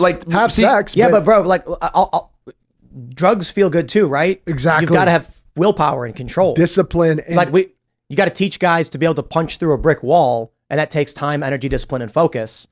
Not to go, watch porn. And I'm not saying you're saying that. I'm saying you have to tell them to do the hard thing. But I want to shift. Okay. That's nail one more point. No, I don't want to cut you off. No. All I was going to say was I get it that you're saying, because men, here's the thing. I talk about men and women, and people tend to forget that I criticize men as well. Men are only going to be as faithful as their options typically. That's just how it is. So Are a lot of guys going to sit there and exercise, D-discipline, as you guys are saying? The majority, no. Because once guys get to a certain point and they make a certain amount of money, they become successful, etc., they're going to want to have women. That's why a lot of these guys, they have mistresses, they have sugar babies, they have women on the side, they deal with escorts, whatever. So since guys are going to do this anyway, most of the time when they have the resources to do so, I say just be honest with your partner. Look, I'm going to have multiple women. Let's shift a little bit into the more political space, because you mentioned feminism. Yeah. So I definitely want to talk about that in the bigger picture, where we're at with that. But I want to start with this tweet from Pearl Davis. Okay. It's got 12.1 million views, 1,734 reposts, 34,000 likes, has been quoted 3,638 times, and it is a picture of her wearing a shirt saying women shouldn't vote. Should women vote? I think their vote should carry half as much weight as men's. If I'm gonna So be honest. you're in the middle. You're I'm in the middle. I think women should have. have the ability to vote, and depending on what position they hold, if they're in the military and they're some type of government service, then I think absolutely their vote should count all the way. But if it's just a female and she doesn't have any type of civil service or anything else like that, then I think it should be. And this goes for the men too. Right. Certain guys shouldn't vote either. If you're working at McDonald's, etc., should your vote count all the way? Well, No. so then it's not a question of, in your mind, women. It's a question of, should people not engaged in civic duty vote? Yes, but to be honest with it, let's keep it 1,000. That's gonna immediately put a majority of women as only half voters, Right. Because that's the career fields that's the career fields and life decisions that women make in general. Well, so do you want to respond to this? I feel like I'm taking crazy pills here, but I think part of the problem is that the view, I guess our views of women are so much different, because when I think of a woman, I think of a woman who runs a household and raises children and does the most beautiful thing that you can possibly do. So I see so much inherent value, and I think, which we agree is important. Okay, but I kind of feel like what we're doing here is we've trained as men, women, we've incentivized certain behavior, and now we want to discount them because they're giving the men what they're asking for, which is OnlyFans, Instagram, ass shots. And then we're saying now suddenly that they're somehow less valuable. Takes two to tango. Well, right. A lot of the stuff that we're seeing women do, it's like men They're filling demand is all they're doing. Well, we allowed them to do this, so you are correct in that sense, because as men, we're leaders. But I will say this: if we're talking about votes here, women are more easily swayed to one direction or another, because once again, they follow leadership to depending on who they see as important. So ultimately speaking, if I'm gonna go for votes, I sway the women, I'm going to win. So you're saying, but what you're saying is that we as men are ineffective leaders, and therefore, because we cannot lead properly, that now the women should have a half a vote or no vote or what? Like, to me, I'm always like looking first internally. What did I do? How did I fail here? Or what was the point of failure that happened here in leadership? And everything I'm hearing is like men have failed in many. Well, yeah, by letting women vote. So that's how they fail. I mean, let's keep it 1,000. So first, I'll address what you said. I believe the science is clear that women are more agreeable, men are more disagreeable. Correct. Yeah. So it's harder to convince a guy. He'll challenge you. He'll headbutt you. A woman is going to try and make things smooth over. Yeah. There's a lot of positives to being agreeable and a lot of negatives to being disagreeable, and vice versa. It's pros and cons. Men and women are different and complementary. Yes. Now, there's an agenda, though. Of course, we can go deeper here, get more serious. But to be real here, men were at the helm of this because, once again, we put certain policies in place, we allow things to happen, and as a result, the family's destroyed. Now, when it comes to women, obviously, they're human beings as well. Equally, we're all human beings. But to be fair, when it comes to voting and political views, they can be swayed in any direction, which means, by default, they should vote. But so look, man, let's keep it a million. Women are communitarian in general. They tend to vote Democrat. They tend to vote for, hey, let's give everybody $1 versus giving the best person $1. They don't base their values a lot of times are not aligned with meritocracy. They want everyone to benefit, which is cool, I guess, if you like communism. But if you're a capitalistic guy, you want the best to succeed. And unfortunately, a lot of the times, women don't believe in meritocracy. They believe in communitarianism. In general, not all, but most. We'll go back to some of the common points brought up from suffrage. Yeah. So this is typically, I feel like it's typically not talked about that there were a lot of women who opposed women's suffrage because initially it was tied to civic duty. Yes. Men who were voting had to be on the fire brigade. You had to, you could be drafted. You could go and die. And so with that, the idea is like, if we can force you to go fight and die, you get a say in a vote as to who decides. Absolutely. Women can't be forced to go off and fight and die, so they should not have a say in these matters. That's a big part of the reason why I say they should get 50% is because women don't have to join the selective service. I can't tell you how many times Well, we've done the podcast. That's and we an say, argument for not voting at all. Yeah. Do you even know? That's what I'm saying. That's why a lot of them should be limited. I ask women all the time, do you even know what the selective service is? Most of them don't even know it. So what ends up happening is, and I have only a cursory knowledge of this, correct me if I'm wrong, for those that are listening, feel free. I don't think I'm completely right on this. What I read was that a compromise was made. Women were not going to get suffrage because they were like, we don't want to go to war and we don't want a fire brigade. We want the men to do those things. Please leave us alone. Yep. And so that caused a point of contention where it wasn't going to move forward until finally the men who were running the show in Congress and stuff and relented and said, okay, women can vote and no civic duty. And everyone said, okay, we agree to that. Yeah. That doesn't make any sense to me. So where we're at now is we're in a completely different world. I do think women should be allowed to vote. However, I don't think anyone should be allowed to vote without civic duty. It makes no sense to me that someone can move into New York City without having any ties to the community, vote to destroy the place, and then leave. That's a problem. People, typically Democrats talk about how evil it was that only landowners were allowed to vote back then, but they're ignoring the context of history in that there were no ID cards. Voting was, do you live here or no? You don't live here? Okay, well, dude, you're not voting on how we're going to defend, facilitate, expand. That actually makes a ton of sense. It does. If you don't live in my house, you can't vote on whether or not we're going to install a hot tub or, a cold plunge. Mm-hmm.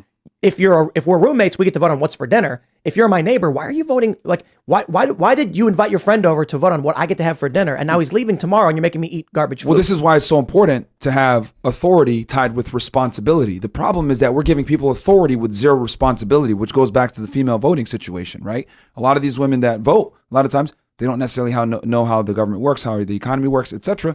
And they're over here making very serious decisions and putting people like Sleepy Joe in office who don't necessarily deserve to be there. And when you look at the maps, the voting maps, it's a fact. Women, if they do the map, if only women voted, whole country except for like one state is blue. If only men voted, whole country is red except for like one state.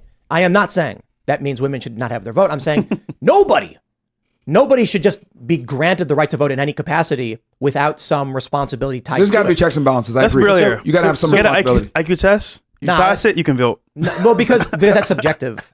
You're asking someone else. Like the problem, but people have talked about things like this, tests of merit. Vivek Ramaswamy has said a constitution or civics test. If you're under the age of 25 and you want to vote, you got to pass a test. I'm like, that's nonsense because there's 26-year-olds who are dumb as a box of rocks. Yeah. There's 50-year-olds. There's men who are voting. Look, there are a large portion of conservative Republican-leaning women removing their vote. Why? They're 50-50 men. Men are voting Democrat too. I don't see a political argument for or against voting. I see a civic argument, genderless, right? I talked to Vivek Ramaswamy about this, and I thought one of a really good, simple idea that we brushed upon was the moment you sign up for the selective service, you're also granted a voter registration ID card. Mm-hmm. Registering to vote is the selective service. Here's what happens. This solves the problem for everybody. You don't have to go to war. You're not being drafted. The likelihood of that is extremely low. You're simply saying, I am willing to be in the event anything does happen. I know there are problems with that because I think the draft is really, really bad because you look at how the United States government has changed. It's one thing to say, hey, we're being invaded to arms men. It's another thing to be like, we're sending you to Vietnam, in the Gulf of Tonkin incident, all that I'll avoid. But, nonsense, false flags, fake reasons for getting into war. But think about what happens. If you say, everyone's allowed to vote, but you got to sign up for selective service, men and women both. You are going to have 95% of low value individuals, men and women, being like, nah, I'm cool. I don't want to be involved in that at all. That's a good way to go about it. I mean, I think it's not perfect. I'm just saying it was an idea we brushed up. No, that's a good solution. I mean, because my thing is, if you're going to have authority, you need to have responsibility too. And we've done a fantastic job in the modern day age of giving women a bunch of authority without necessarily giving them responsibility. And that's my issue. Well, you haven't chimed in so far. Well, I'm trying to wrap my head around the idea of what it would look like for women not to vote.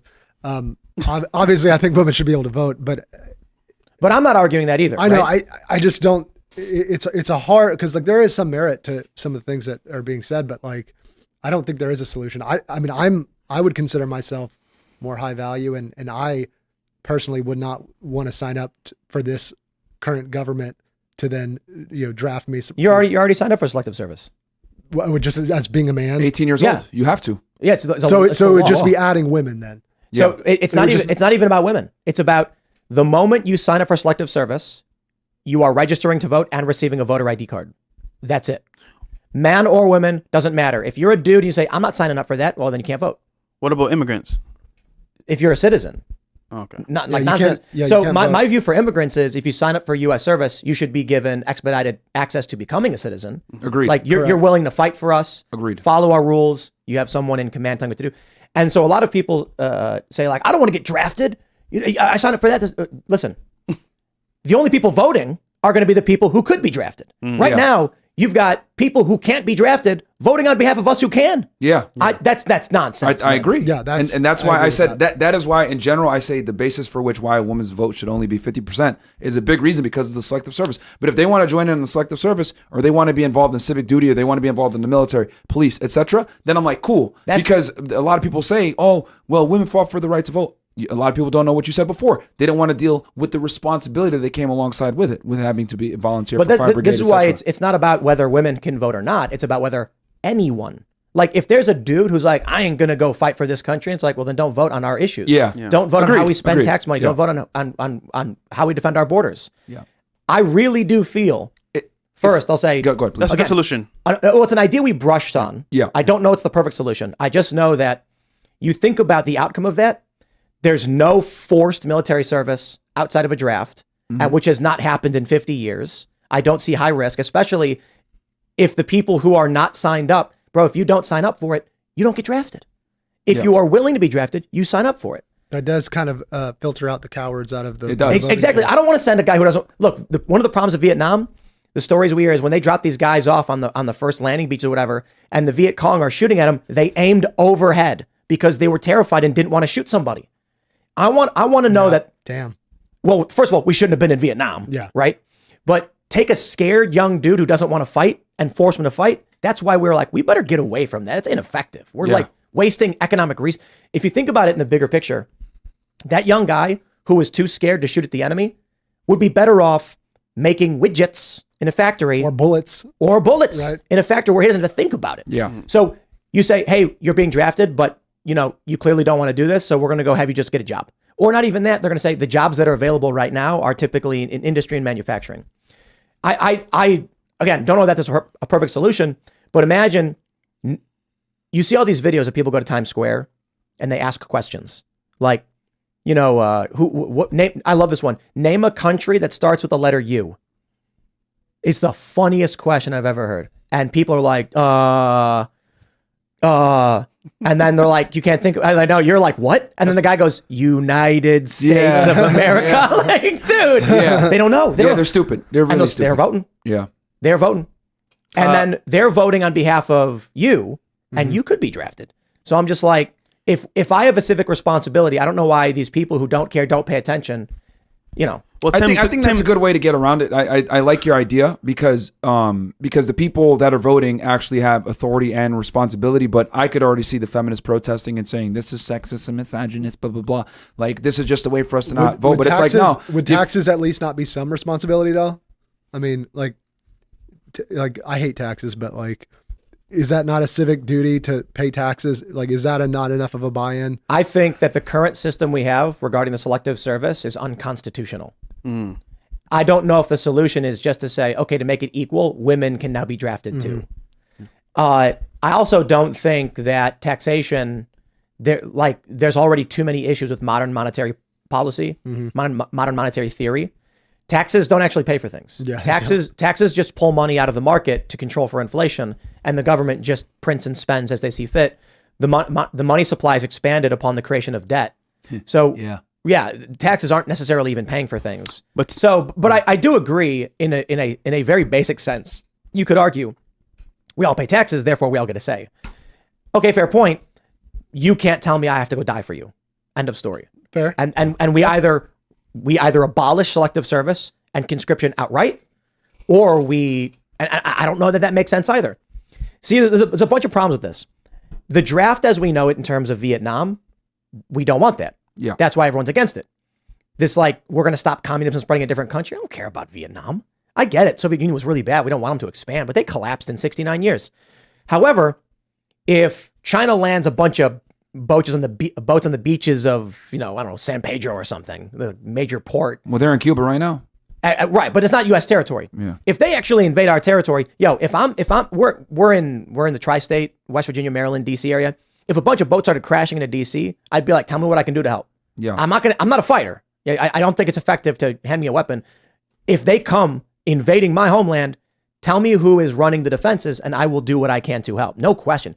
That's what conscription was in the beginning. Yeah. You're a guy working on a farm. They run up to you and say, we're being raided and attacked. They throw you a musket and say, let's go. Well, that's why the Second Amendment was a thing, to quickly arm a militia.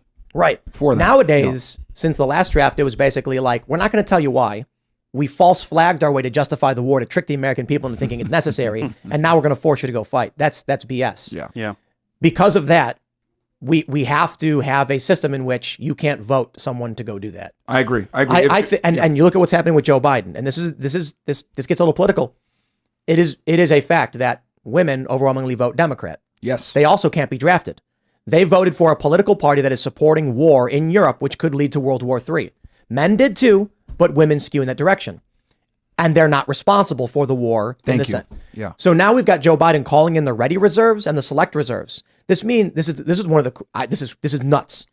They called in people who have completed their contracts in the Army. Mm-hmm. These are for those that don't understand, and I'm not an expert on this. I know many of you may be veterans and may understand it better. There are people who are like reservists, and we all know what that is. Yeah. They sign up, weekend warriors, whatever you want to call them, and they've been called in. Now you've got people who did their 4 years, they got out, honorable, administrative, whatever kind of discharge, and now they're being called back because there's an extension on their contract for, I think that's called ready reserves. Yeah. We are getting dangerously close. Yes. To them, and they're sending these people to Europe for war. I know we're going to get heavily political here. We would not be there funding this if Donald Trump was president. Thank you. I agree. And I'm not to say that to anybody who doesn't like Trump, by all means, don't like him. But it is a fact. Republicans are split on the issue of war in Eastern Europe, whether you agree with it or not, and Democrats wholeheartedly are for it.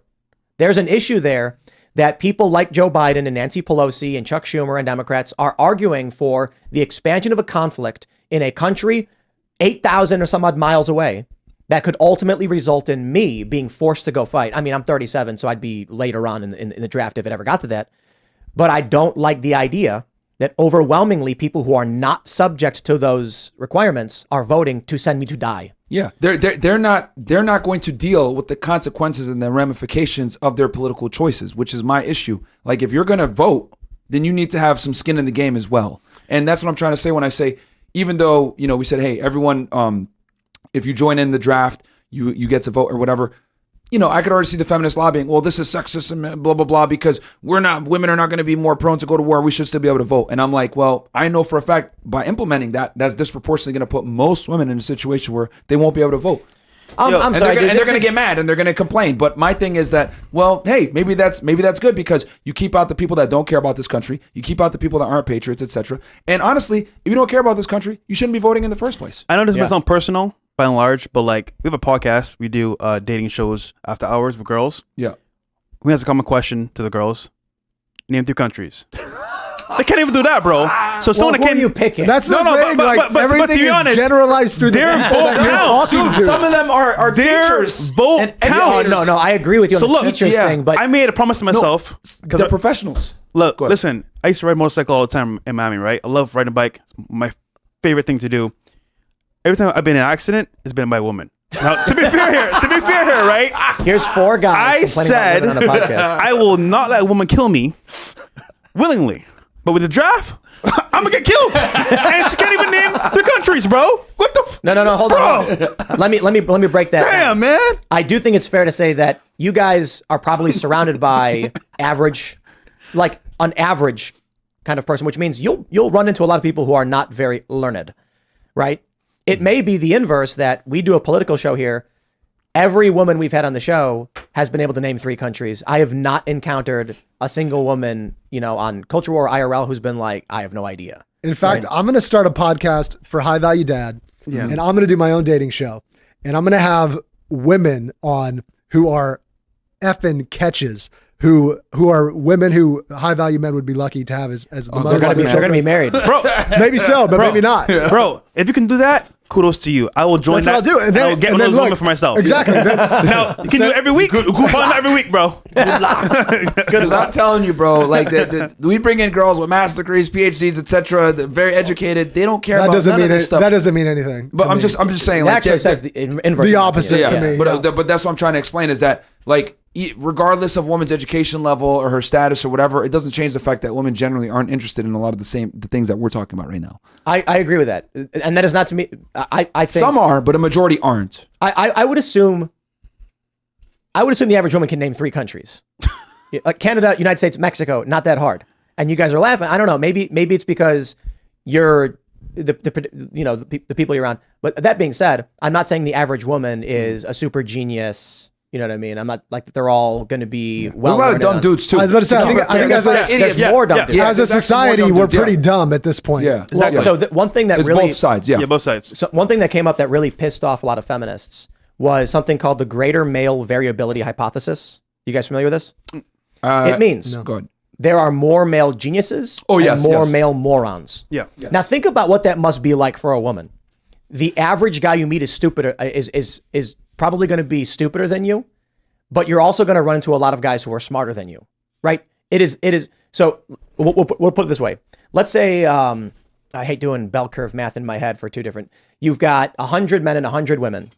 This means that for women, 60% are 100 IQ, 20% are 120, 20% are 80. But for men, 40 are going to be The 100 IQ. 100 IQ, and then 30 are going to be high and 30 are going to be low. Yeah. That means women are typically, on average, going to experience either a guy who's smarter or a guy who's stupider. Yeah. That's something guys probably don't understand, especially if they are stupid. Men dominate on when it comes to the extremes of excellence and mediocrity. Men absolutely dominate. And here's the other thing too. Funny No, about not IQ. mediocrity, failure. Yeah. But that's Failure and success are more extreme for men. Yeah, I mean, for yeah, men. like there's more. For example, there's more prisoners and more inmates that are men, but then there's also more, CEOs. geniuses and CEOs. So we got to close the we're prison on both gap. sides. We got to close the prison industrial gap. Too many men are in prison. Guess We got to what? get that female Guess number up. what? That starts with fathers in the home. Agreed. It does. Present father. Literally, that's the start. But then you got to ask yourself, who's destroying the families? It's feminism and women in general that Listen, destroy the there's an families agenda because being they're the played ones here. initiating the divorce. So that's kind of what's going on. I only half agree. I think it takes 2 to tango. 2 to tango. Low value guys giving women money on OnlyFans is contributing to it And as well. also, let me tell you something. Like women divorce men for a lot of different reasons, and sometimes maybe it's nefarious,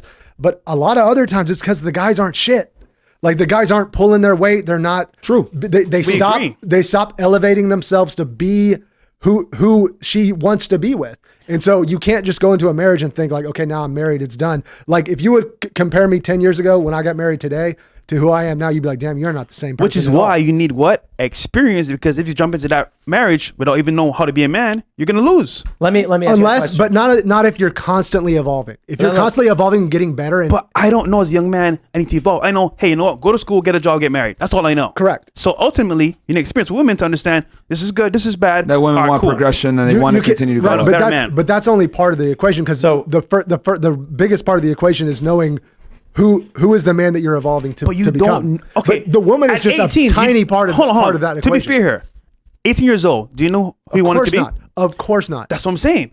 So ultimately, I need to know as a man from experience, okay, this is good. This is what I want in life. This is what I don't want in life.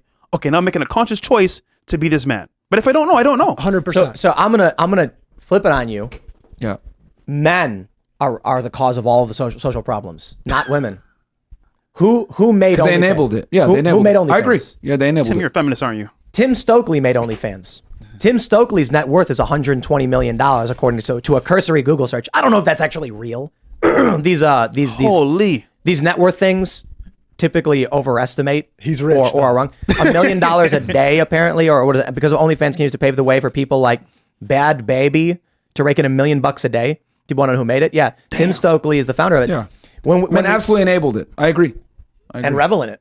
And now we're arguing that now we gotta what's the word that we keep using? You gotta Repeal the 19th. They can't vote now. you gotta adapt to it now. So we created a mess the men made the porn, the men made the OnlyFans, the men incentivized really bad behavior that creates women who are not ideal mates. And But now we're saying we can go deeper and we can say who authorized this, who wanted this to happen in America, them boys.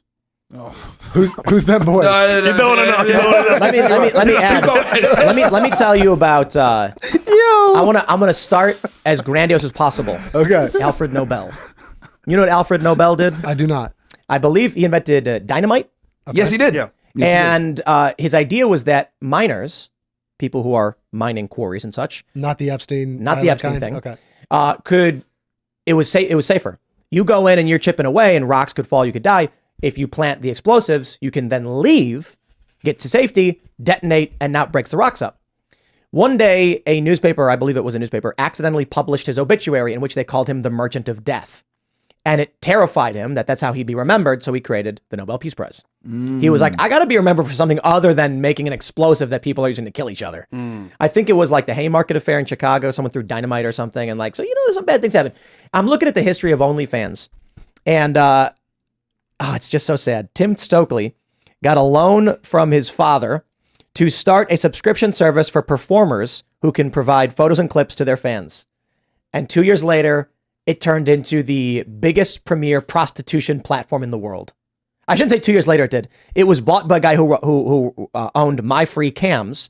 He acquired 75%, and OnlyFans has then turned into the the preeminent hub of prostitution for the world. Yeah. No, Now, I don't think this guy was intending to do that, and he's very rich. So my point is not that Tim Stokely was like, I'm going to create this, deviant debauchery. He had good intentions. Yeah. A musician could be like, hey guys, I know you're fans of the show. We got bonus member content. You can find it. And then a bunch of prostitutes were like, we're going to sell sex to guys for money. And that's what the platform is now. They say it's mainly used for pornographic creators. I don't think that's correct. I think there's a difference there's an overlap between porn and prostitution. When women provide menus for men, and they're doing it on Twitch, one woman got banned as a big story because she flashed her OnlyFans menu on Twitch so that guys could buy sex services. I'm telling you. Wow. Porn is, they make a video, they post it. They take pictures, they post it. Prostitution is, you hire someone to engage in a sex act for you, and that's what OnlyFans is. I get it. It's digital and online, and there's no touching when people don't see each other. But these women are still being paid money for a sex act so that someone else can personally experience it. Wow. Yeah. But my point, That's a good breakdown, Tim. this guy, I wonder what his obituary is going to say. It's going to be, 50 years or whatever, and they're going to be like the guy who completely destroyed Revolutionized thoughtism. And thoughtism. And One way to his put it. justification would probably be similar to the things that we're talking about in this podcast. I don't, bro. In that, look, it's what society is. I gave it just was what it was. I got to tell you, I think that's something someone tells themselves so they can sleep at night. Yeah. You know what I mean? Like, yeah. I have to imagine that there's, Citizen Kane, what was it, Rosebud or whatever? Mm-hmm. He's like lying on his deathbed and then he like dropped the snow, or whatever, the rose or whatever. And then they're like, what was it? And it was like, he just wanted to sled. He just wanted to go back. I got to believe there's so many people who start off with good intentions and then built the Death Star. You know what I mean? Like this guy built the Death Star. Oppenheimer. Werner von Braun, the famous quote, the V2 rocket performed perfectly, just landed on the wrong planet. What a sad, sad story. You know this guy's story? I don't. He dreamed of traveling space. He wanted to build rockets to go into outer space. And Hitler was just like, yeah, we can kill people with that.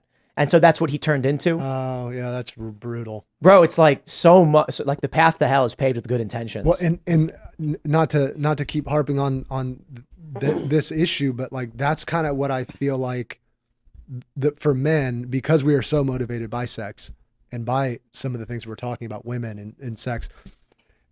If you make too much of your purpose about just that pleasure-seeking activity, I feel like you get to a certain point, and I've talked to these guys. Like you talk to the guys who are getting ignored by women. I've talked to the men who have had their families destroyed because, again, they got it in their system and they couldn't figure out how to get out of it.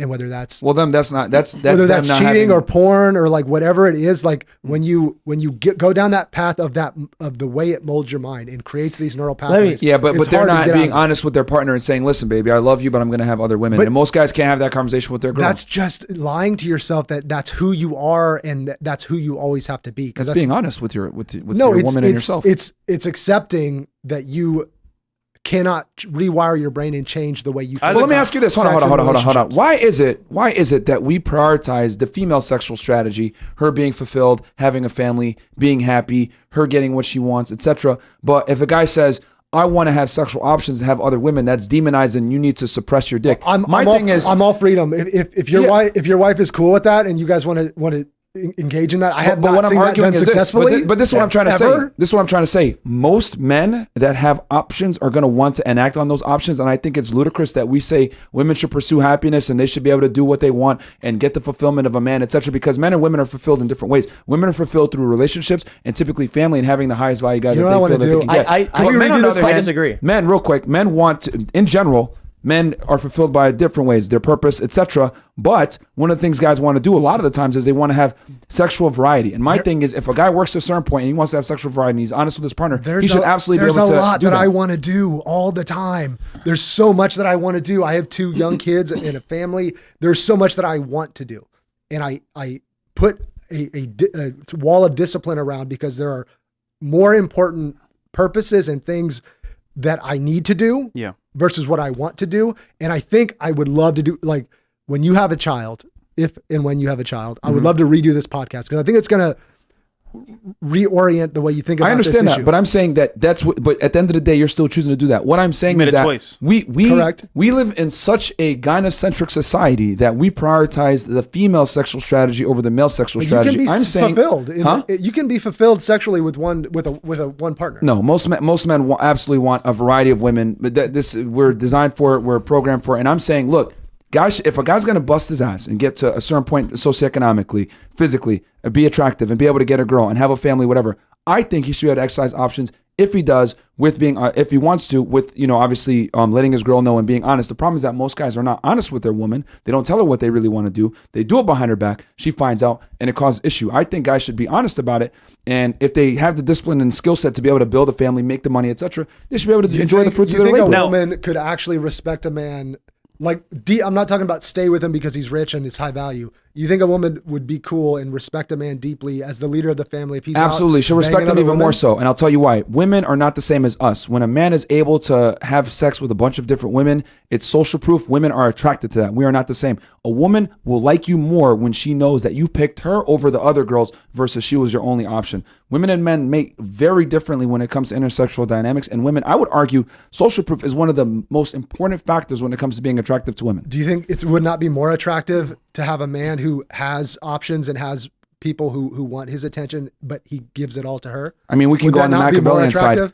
No, well, here's the thing. Women do the best when they have competition anxiety. Okay, but that doesn't mean you have to have sex with them. You can have competition and you can have, like, I'm sure I could go outside with the watch and figure out a way to get that competition, but do you have to actually engage in sex with other women to show that there is competition? The watch is good. I think it's up to the guy. Requires binoculars or something. It's a choice, though. I think it's up to the guy. My thing is, it's up to the guy. My thing is that I think that it's wild that we always prioritize what women want, but what guys want is always prioritize. And we try to dick shame them and say, listen, prioritize the family. You discipline, blah, blah, blah. And it's like, no, I built the discipline to build myself up to even get to this point, to even have choice. Listen, I think we're both right, but as a man, you should make a choice to do what you want to do. Gotta have a choice. That's my only thing. Now, I hate to bring religion into this, but like you're a Christian, right? Correct. So in the Bible, who was the wisest man in recorded history in the Bible? The oldest? The wisest. Oh, the wisest. You're gonna have to educate me. King Solomon. Okay. What did he have? 1,000 wives. Okay. Once again, it's choice. Now, added to that as well, I'm not saying you need to do that because obviously it's sinful to do that. But as a man, as you know, we have sin inside of us. So once again, we're going to want to go out there, be with other girls. So it's in us. Yeah. Now, to deal with that, once again, take your pick of the litter, make a choice, and get married. My biggest thing is this. That's it. I just simply want to say this because I don't want people to sit here and be like, Myron's saying, like, go out and bang a bunch of chicks. No. If a guy wants to be monogamous, be monogamous. Yeah. Absolutely more power to you. But I know after talking to literally thousands of men and knowing how men think, etc., we're way more alike. Most guys do not want to be monogamous. So I say this. If you're going to go ahead and you have this itch and you want to scratch, etc., be honest with your partner. Exercise your options. Get to a point where you're attractive enough where you can even exercise your options. You got to get your money out point. You got to be attractive. This is why we have a whole playlist on making money. We have a whole playlist on getting in shape. We have a whole playlist on understanding female nature and being attractive and being a holistically attractive man in general. once you achieve all these things and you have a woman by your side that you love, etc., and you're honest with her, look, I want to have other women, and you do it in a safe way, it can absolutely be done. But my thing is, I don't want guys to suppress what they want to do and follow the gynocentric model of, oh, be monogamous to one woman because you have to be when you busted your ass to get to a certain place to even attract this woman in the first place. I want guys to be monogamous because they want to be. This is the last thing I'll say, and I don't want to drown on about this, but I just want them to have choice. That's my thing. I'm not saying that you're monogamous because the woman wants that and that's the way it has to be. I'm saying that you're going to have a more fulfilled life and a better purpose if you have a mutually respective relationship with a woman when you have children and you are a family unit. If I go out tomorrow and go bang some women and I go home and I tell my wife, she wouldn't deal with it, but like I'm saying that the level of respect that I would lose would not be worth the damage that it would do to my family as a unit. So the monogamy is not because it's what you want to do or because it's what she wants. But what if you told her that in the onset of the relationship? If she was fine with it, that's my point. Again, if she's fine with it, that's the freedom. I question whether or not like that's maybe there are some women where that I haven't seen it done well. Is what I'm saying. I've not seen that model done. Most women will share a man if the guy is high value enough. That's a dirty secret that women will never ever admit. It depends on the kind of woman that you're talking about, and that's I think we keep circling back to that. It depends on the kind of woman that you're talking about. I'll give you this. So majority of women will not take that. Well, let me. But the ones that do are solid. I want to go back to a point you were making, which adds to this. Please. About how women are fulfilled by relationships, men and by passions. I think men are object oriented, women are subject oriented in a general sense. Maybe it's only slightly skewing one way for men, but people versus things. Right. That's why the famous the trope and the meme is that a guy will take a picture of an object, a woman will take a picture of herself in front of the object.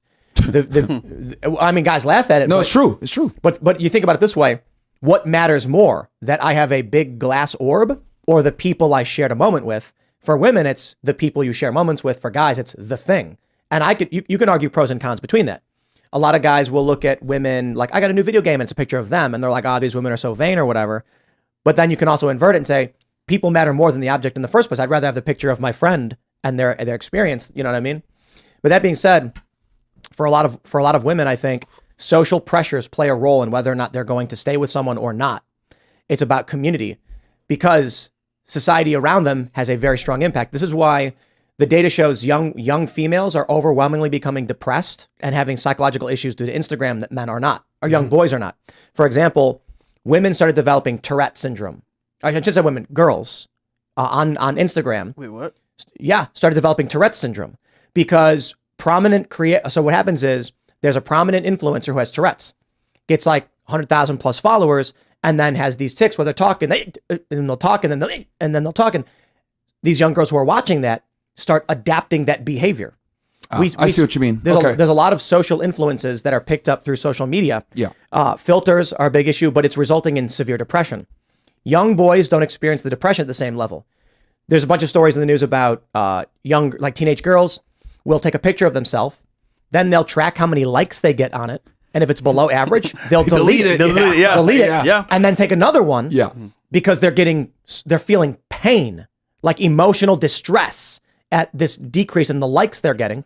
This affects young boys in a similar way, but not the exact same way. Think about what that means for traditional society, where you've got 1,000 people living in a small town, and it is expected, because everyone has this social expectation of marriage. You know, by the time you're 18 or 20 or whatever, you're going to buy a house, you're going to have a family, and this is the traditional world. Then you get a young woman who says, I'm not getting married, I want a job. She was shunned, it was painful, it was scary. She was a spinster and things like this. In these communities, the woman is being pressured, and I think it's a component of what's called enforced monogamy. Society has an expectation. But it's changing now. We're pushing women towards education now. It's inverted. Now it's the other way around. Now you've got on social media women being told. You see that viral meme where the young woman puts her finger through the ring and then it shows her cleaning dishes and she's like, oh. Yeah. And people are like, oh, that came out of China. Yeah.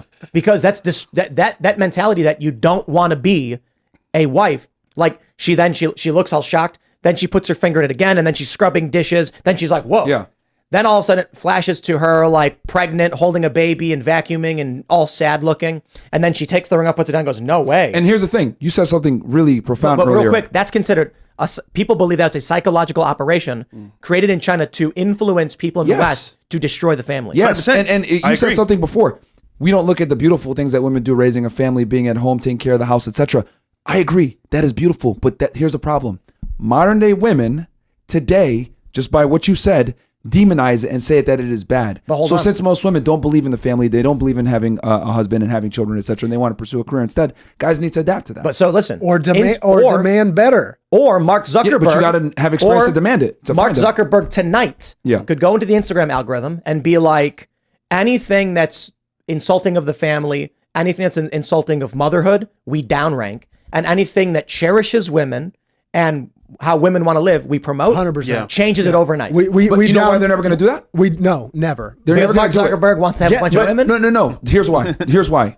Women are 80% of the consumer base, and they're far more likely to buy things, right? When you keep the genders divided, you're able to make more money. Feminism helps because it's effectively doubled the workforce, okay? Which allows for companies. Wages. Yeah, suppressing wages, and you're able to affect, because think about this. I was talking about this with Fresh in the car. Think about this. Think about this. Look at the jobs that still pay high that don't necessarily require college education. You're talking about trades. You're talking about jobs that are laborious, that are taxing, that are dangerous, etc. Petroleum engineer. Yes, but men are doing these jobs. Why? Because women don't want to do these jobs, but the wages are high in these job fields. Why? Because women don't enter those workforces. So effectively, you used to be able to raise a family back in the 1950s when traditional conservatism worked.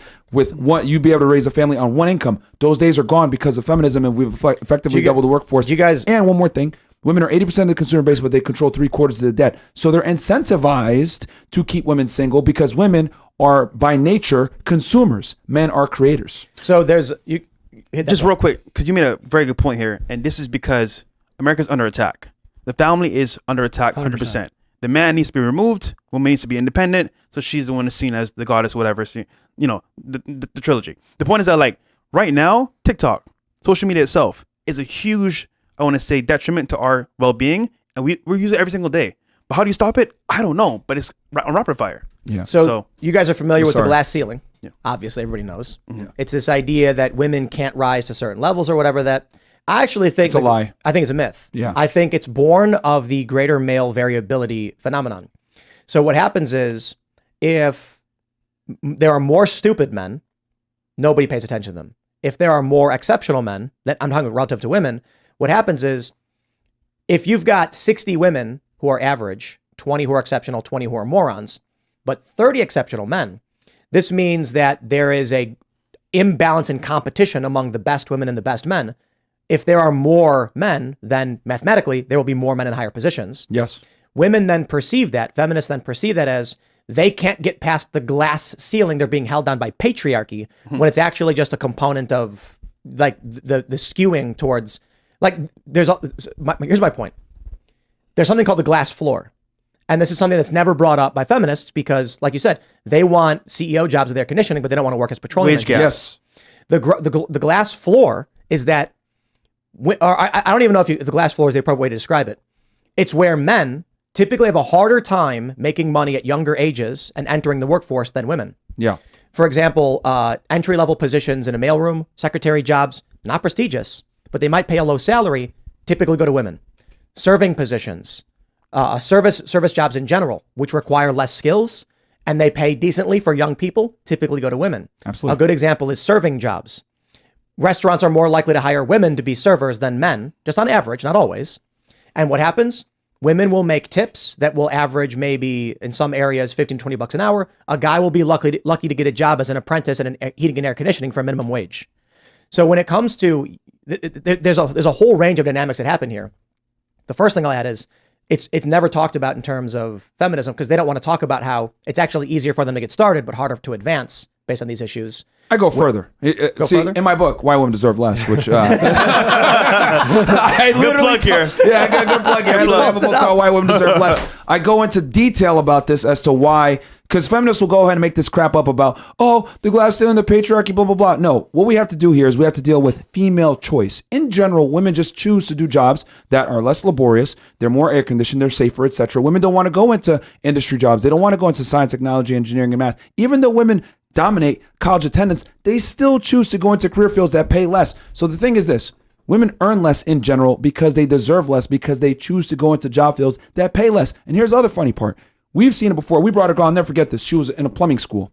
She couldn't pass the test. One of the tests that they had was to was using a wrench to open up a valve or something like that. She couldn't do it. She failed, but they still passed her. Why? Because they needed women that bad in the workforce. I came from law enforcement. We had female-only recruiting recruitment events to get women on the job. Law enforcement does this all the time. Other job fields do this. Could you imagine if there was only a male recruiting event? It would be done. But we have all these incentives to get women into certain work fields that are male-dominated, but they still choose not to get into them. I can simplify it for you. Imagine you're on the 3rd floor of a building. You can't see anything, smoke everywhere. You feel heat all around, raging fire roaring all around you. You are sweating and you are terrified. When all of a sudden, the door flies open and you look up and through the smoke you see a 100-pound woman. Oh, I'm dead. You know what I would prefer to see? I'd prefer to see a 6'5", ripped bodybuilder, glistening man looking down with perfect teeth saying, "I got you, babe." I'd be like, call me whatever you want. Get me out of this building. Cradle me in your arms. And the thing is that like, right, they say this, right, glass ceiling, blah, blah, blah. But the reality is women don't even support women. Who goes to WNBA games? Nobody. Who cares about female soccer? Nobody. Because it sucks and it's not interesting. So the reality is that genders tend to fall into what they naturally do. If you look at the job fields, right, that are more socially oriented, dealing with people, women tend to dominate those jobs. Jobs that are more laborious, that are more difficult, that kind of suck, men will tend to go into those jobs. Why? Because men understand that there's a burden of performance on us, and our value is determined by our career, how much money we earn, and we're not able to have a family and even meet a woman if we don't reach a certain status. But women don't have that same burden. So women are able to pursue their dreams. They're able to go into lower paying jobs because they want to do it, because the burden of performance isn't on them. But I'll add 2 things. One, with all due respect to women, it must be insufferable to deal with aggressive, high testosterone morons because there's more of them than the average male. And you're going to get more morons and more exceptional guys. This means that women do, like the mansplaining phenomenon, like, okay, I totally get it. There's going to be some really dumb but arrogant guy because he's raging with testosterone and he's going to be thinking he's so smart when he's dumb as a box of rocks. And you got to understand, if there are 60 average women, in this curve and only 40 average men, that means there's a larger pool where smarter women are encountering dumb men who are saying stupid things to them that's condescending. So I totally get why that phenomenon exists. Right. Well, I'll wrap it with that, I guess. Yeah, I know. I mean, it's understandable, but it's funny because there's been polls on this and we've asked girls on the show this: would you prefer to work for a man or for a woman? And overwhelmingly they choose to work for a man. There was a really funny survey that found that when they asked CEOs of companies who would they rather hire, and they gave no names on the resumes, it was the male resumes without them knowing it was male or female. The female CEOs also chose males. Yeah. It was just like, for whatever reason. You can't rewire human nature. And I think that's I think what creates a lot of the chaos in this topic is that we are trying to reorient the way humans have behaved for centuries. I want to add something too to what we're saying about when you talk about women deserve less, or your book or whatever. Yeah. The point I was making with the glass floor is something that most guys probably do experience is that the average guy is going to get a job and they're going to get low pay. I can speak to experience growing up for me. My friend who was doing trade work for like $10 an hour, and this other girl, like that was part of our friend group, made $200 a night for 4 hours as a server at a pizza restaurant. No skills required. The restaurant preferred to hire females as servers. Why? Yeah. Guys will spend more. Yep. They'll buy more drinks. They'll tip better. And then the dudes who apply are told like, we don't do that. I'll get personal with it too. When I was working in Wrigleyville on Clark Street in Chicago, and I needed a job, I had been playing guitar on the street, outside of ball games, and in the subway. You got to get a permit to do it. But I was making like pretty good, like $17 to $30 an hour jamming. But I'm like, but I need something consistent. I can't just go and like, it's not the only thing I can do. Yeah. I got to get a job. Every single establishment said outright, I'm going to be honest with you, bro, we only hire women. Why would a bar with a bunch of drunk 30-year-old guys want a 21-year-old dude working in any capacity in this? Yeah. They were like, look, we want the guys to see the cute waitress and come in and buy from us. Yeah. Finally, I found one spot. Like, I'm going around, I got resumes, I'm smart, and I'm like, bro, I will do any job. You want me to mop the floor? I'll mop the floor. You want me to clean the basement? You want me to stack crates? I'll stack crates. Finally, some guy goes, all right, dude, I'll tell you what. I feel for you, man. I'll pay you $50 a night. to just clear the glasses from the tables and keep your head down. And I was like, shook his hand. Thank you so much. And then what do I see?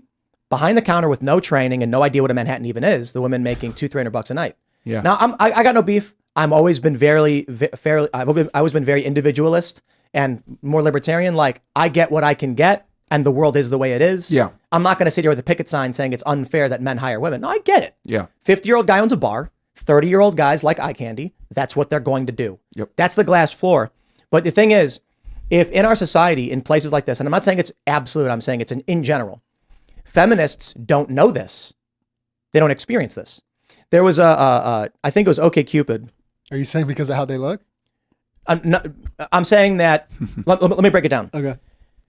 There was a societal value analytical study done on how people treat each other and access to resources that found that young women are at what is described as social maximum. Absolutely. Yep. And young men are described familiar as with this. social minimum. Yeah. 100%. Around 28 years old, it reaches the inflection point and the inversion, Yep. where men who are now in their 30s have greater access to resources than women. As women age and become less desirable, again, not a dig on women. This is what the data was suggesting. Then their access to resources declines. So what happens is an 18-year-old woman who enters the workforce is considered maximum social value.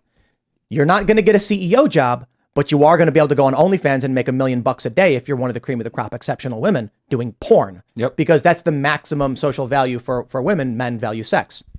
Young men almost will never encounter a circumstance where at a young age, they're going to be able to just be a millionaire by going on and being themselves. Yeah. They have to build something, work hard, which what you were saying. Yep. Two things happen. For these women who have experienced in their life maximum social value, but are told all the time, boys have everything and they have nothing, they think the best is the worst. So what happens when they get older and their access to resources decline? Society is falling apart and something is wrong, and feminism needs to rise to restore women to their place. Young men who've experienced gutter trash, who are more likely to be homeless, more likely to be victims of violent crime, less likely to find good jobs starting out, slowly start to experience life is good. Now they're getting access to more resources. This is around 28 years old. Yep. And so it rolls off their back. I've been punched. I've been kicked. I've been beaten down. This lady's complaining. I don't care, lady. You can have whatever you want. And this is a component of the society. It comes down to simply to this. Privilege is invisible to those that have it. And women don't understand that they're given their $1 million up front. I always use the differences of a woman is the equivalent to a trust fund baby, whereas a man is a self-made millionaire. And then what ends up happening is, and what I mean by that is that women get their value up front. When they turn 18 years old, they're effectively given access to $1 million, and it's up to them how they want to spend it. But then, they're 30 years old, single at the bar, buying their own drinks. And then they say, what the hell? Where did all the good men go? I always say women basically mature once to start to buy their own drinks at the bar. And it's I want to make sure it's clear. We're not saying absolutely, but there is a social tendency. In general. And I'm not saying it's a good thing either. In general. This is all in general. Again, women want quality until the Transformers transform into their sports. Then at that point, they don't want it no more too. But again, break that down. What do you mean? Transformers? I don't want to say the word on YouTube. I mean, of course, It means as in men entering the female sports. And, Right. Well, I think they're absolutely destroying them. I think it's true. Women tend to be communitarian. I think is that what you said? Communitarian. Yeah. And men tend to be meritocratic. Even in Miami itself, like a lot of girls, they come to Miami thinking, oh, you know what? I'm going to be taken care of. I'm going to be taken care of by sugar daddy, whatever, or just have a better job. But they realize it's not that easy. And then what do they turn to? OnlyFans.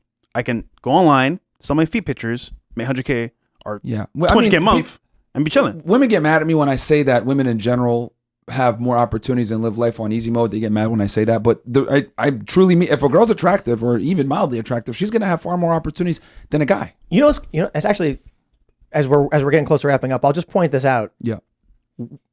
I think a large portion of the women that we've had on Timcast IRL are in favor of repealing the 19th Amendment. W women. I'm not kidding. W. Yeah.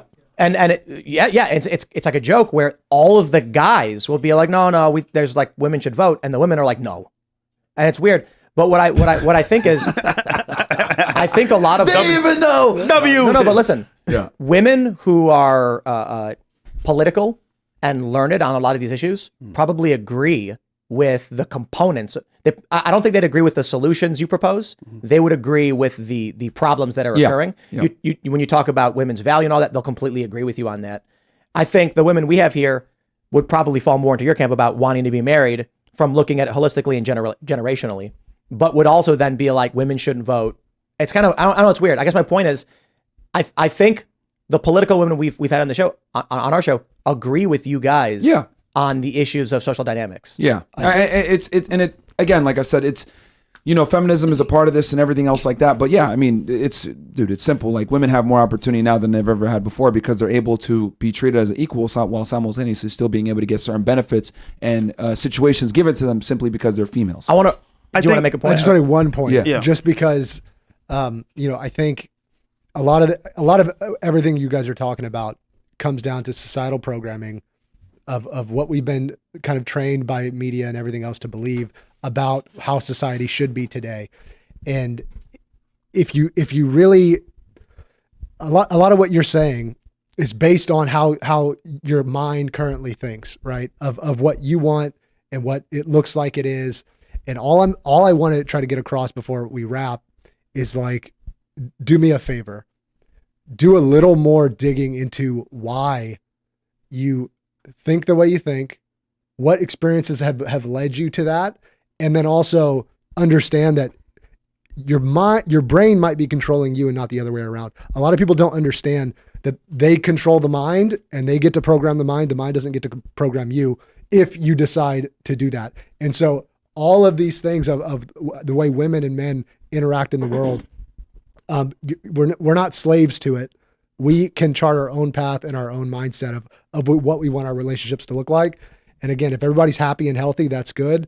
But I don't want to get into such a binary generalization that men think that women are this way or men are this way. Right. That's Of why I say course, like tendencies or not absolutes. Yeah, but you also have to be able to look at trends, and you also have to look at the world for the way that it is. And I would say our view on it and our adaptations is a very practical solution to dealing with a deregulated sexual marketplace where women have significantly changed.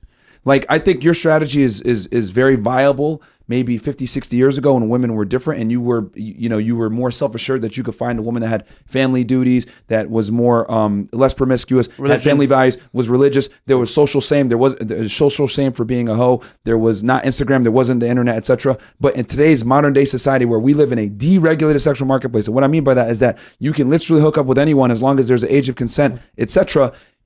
Guys need to move differently and adapt to the new normal. And I would say, don't follow the trend though. Chart your own path. I think that's kind of my whole point. Like, I get that. You're following the trend, but you have to chart your own path. But here's the thing: if you're gonna go like MGTOW and not deal with women, that's cool. Then fine. But if you're gonna deal with the opposite gender and chart your own path, you have to be aware of what's in your path to a degree. You need a better filter. And that's see, all I'm gonna say. I agree. You had many good points, bro. 100%. I'm glad you came to the show. I actually had a mind shift. We agree with most of what you say. But I will say this though. Yeah. I will say this.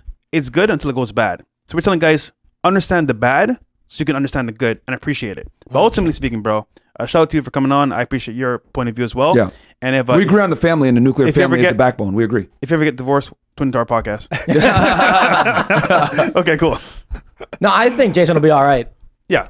I think I'll be okay. He's gonna have a lot of grandkids, and it's gonna, it really comes down to when you really make a commitment with somebody who is focused on like the families first over everything. Like, we've had ups and downs and problems. Like, marriage is not easy. Like, do not let me fool you into thinking marriage is. We've had some hard things that we've had to go through. I mean, my son almost died when he was 18 months old. Wow.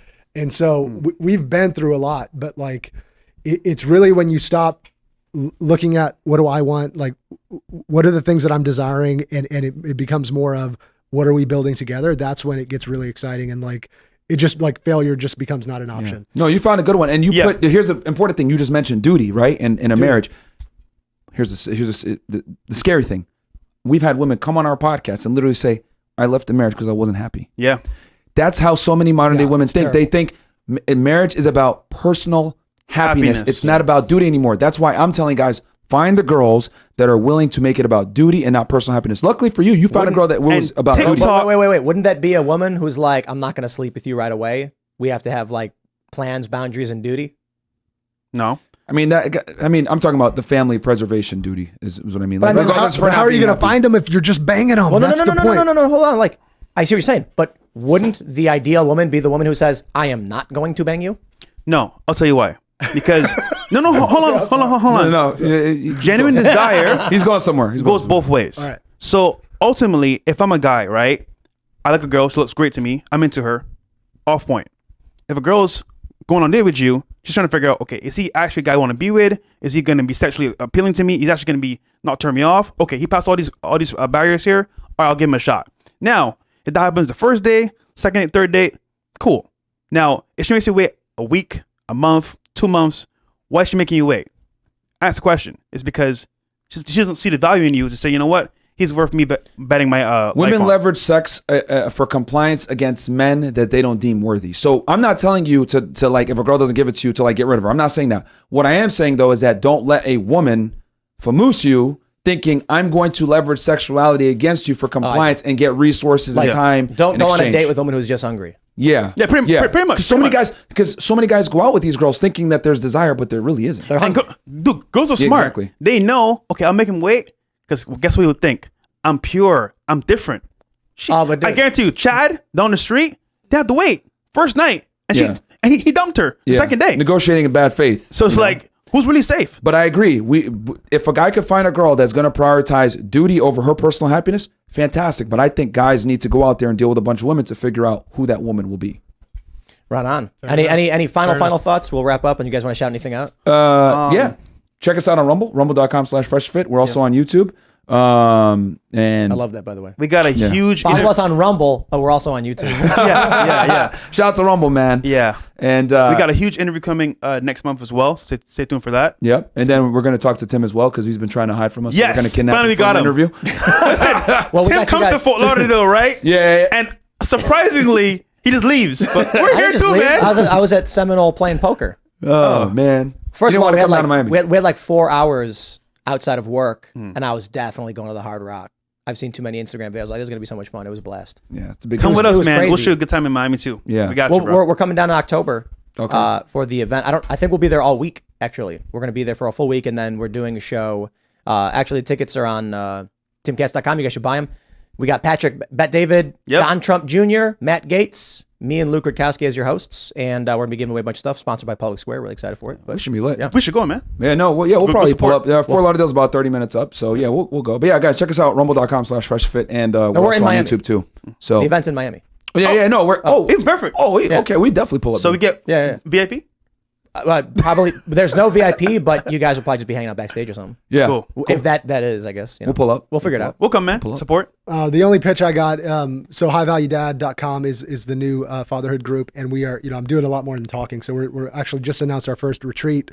It's going to be elite. Like, so I went out and found some special ops guys who are like, 20-year Navy SEAL who did BUDS training and a 160th Night Stalker pilot, like just really elite guys to put together the programming and really put together a really great plan to give men, fathers, and business owners kind of their roadmap, their battle plan to kind of level up in their families and in their businesses. That's So dope, man. that'll be cool. that's So awesome. highvaluedad.com. It'll be in October 19th in Breckenridge, Colorado. So if you're interested, hit it up. Right on. All right, everybody. Like I said, we got tickets available at timcast.com for the Miami event. Get them while you can. I guess they were supposed to be only for members for the first half an hour. And then after that, it was supposed to be open to the public. And then we just only had it locked for members. So I believe it now should be working. But either way, we'll have it up ready to go tonight.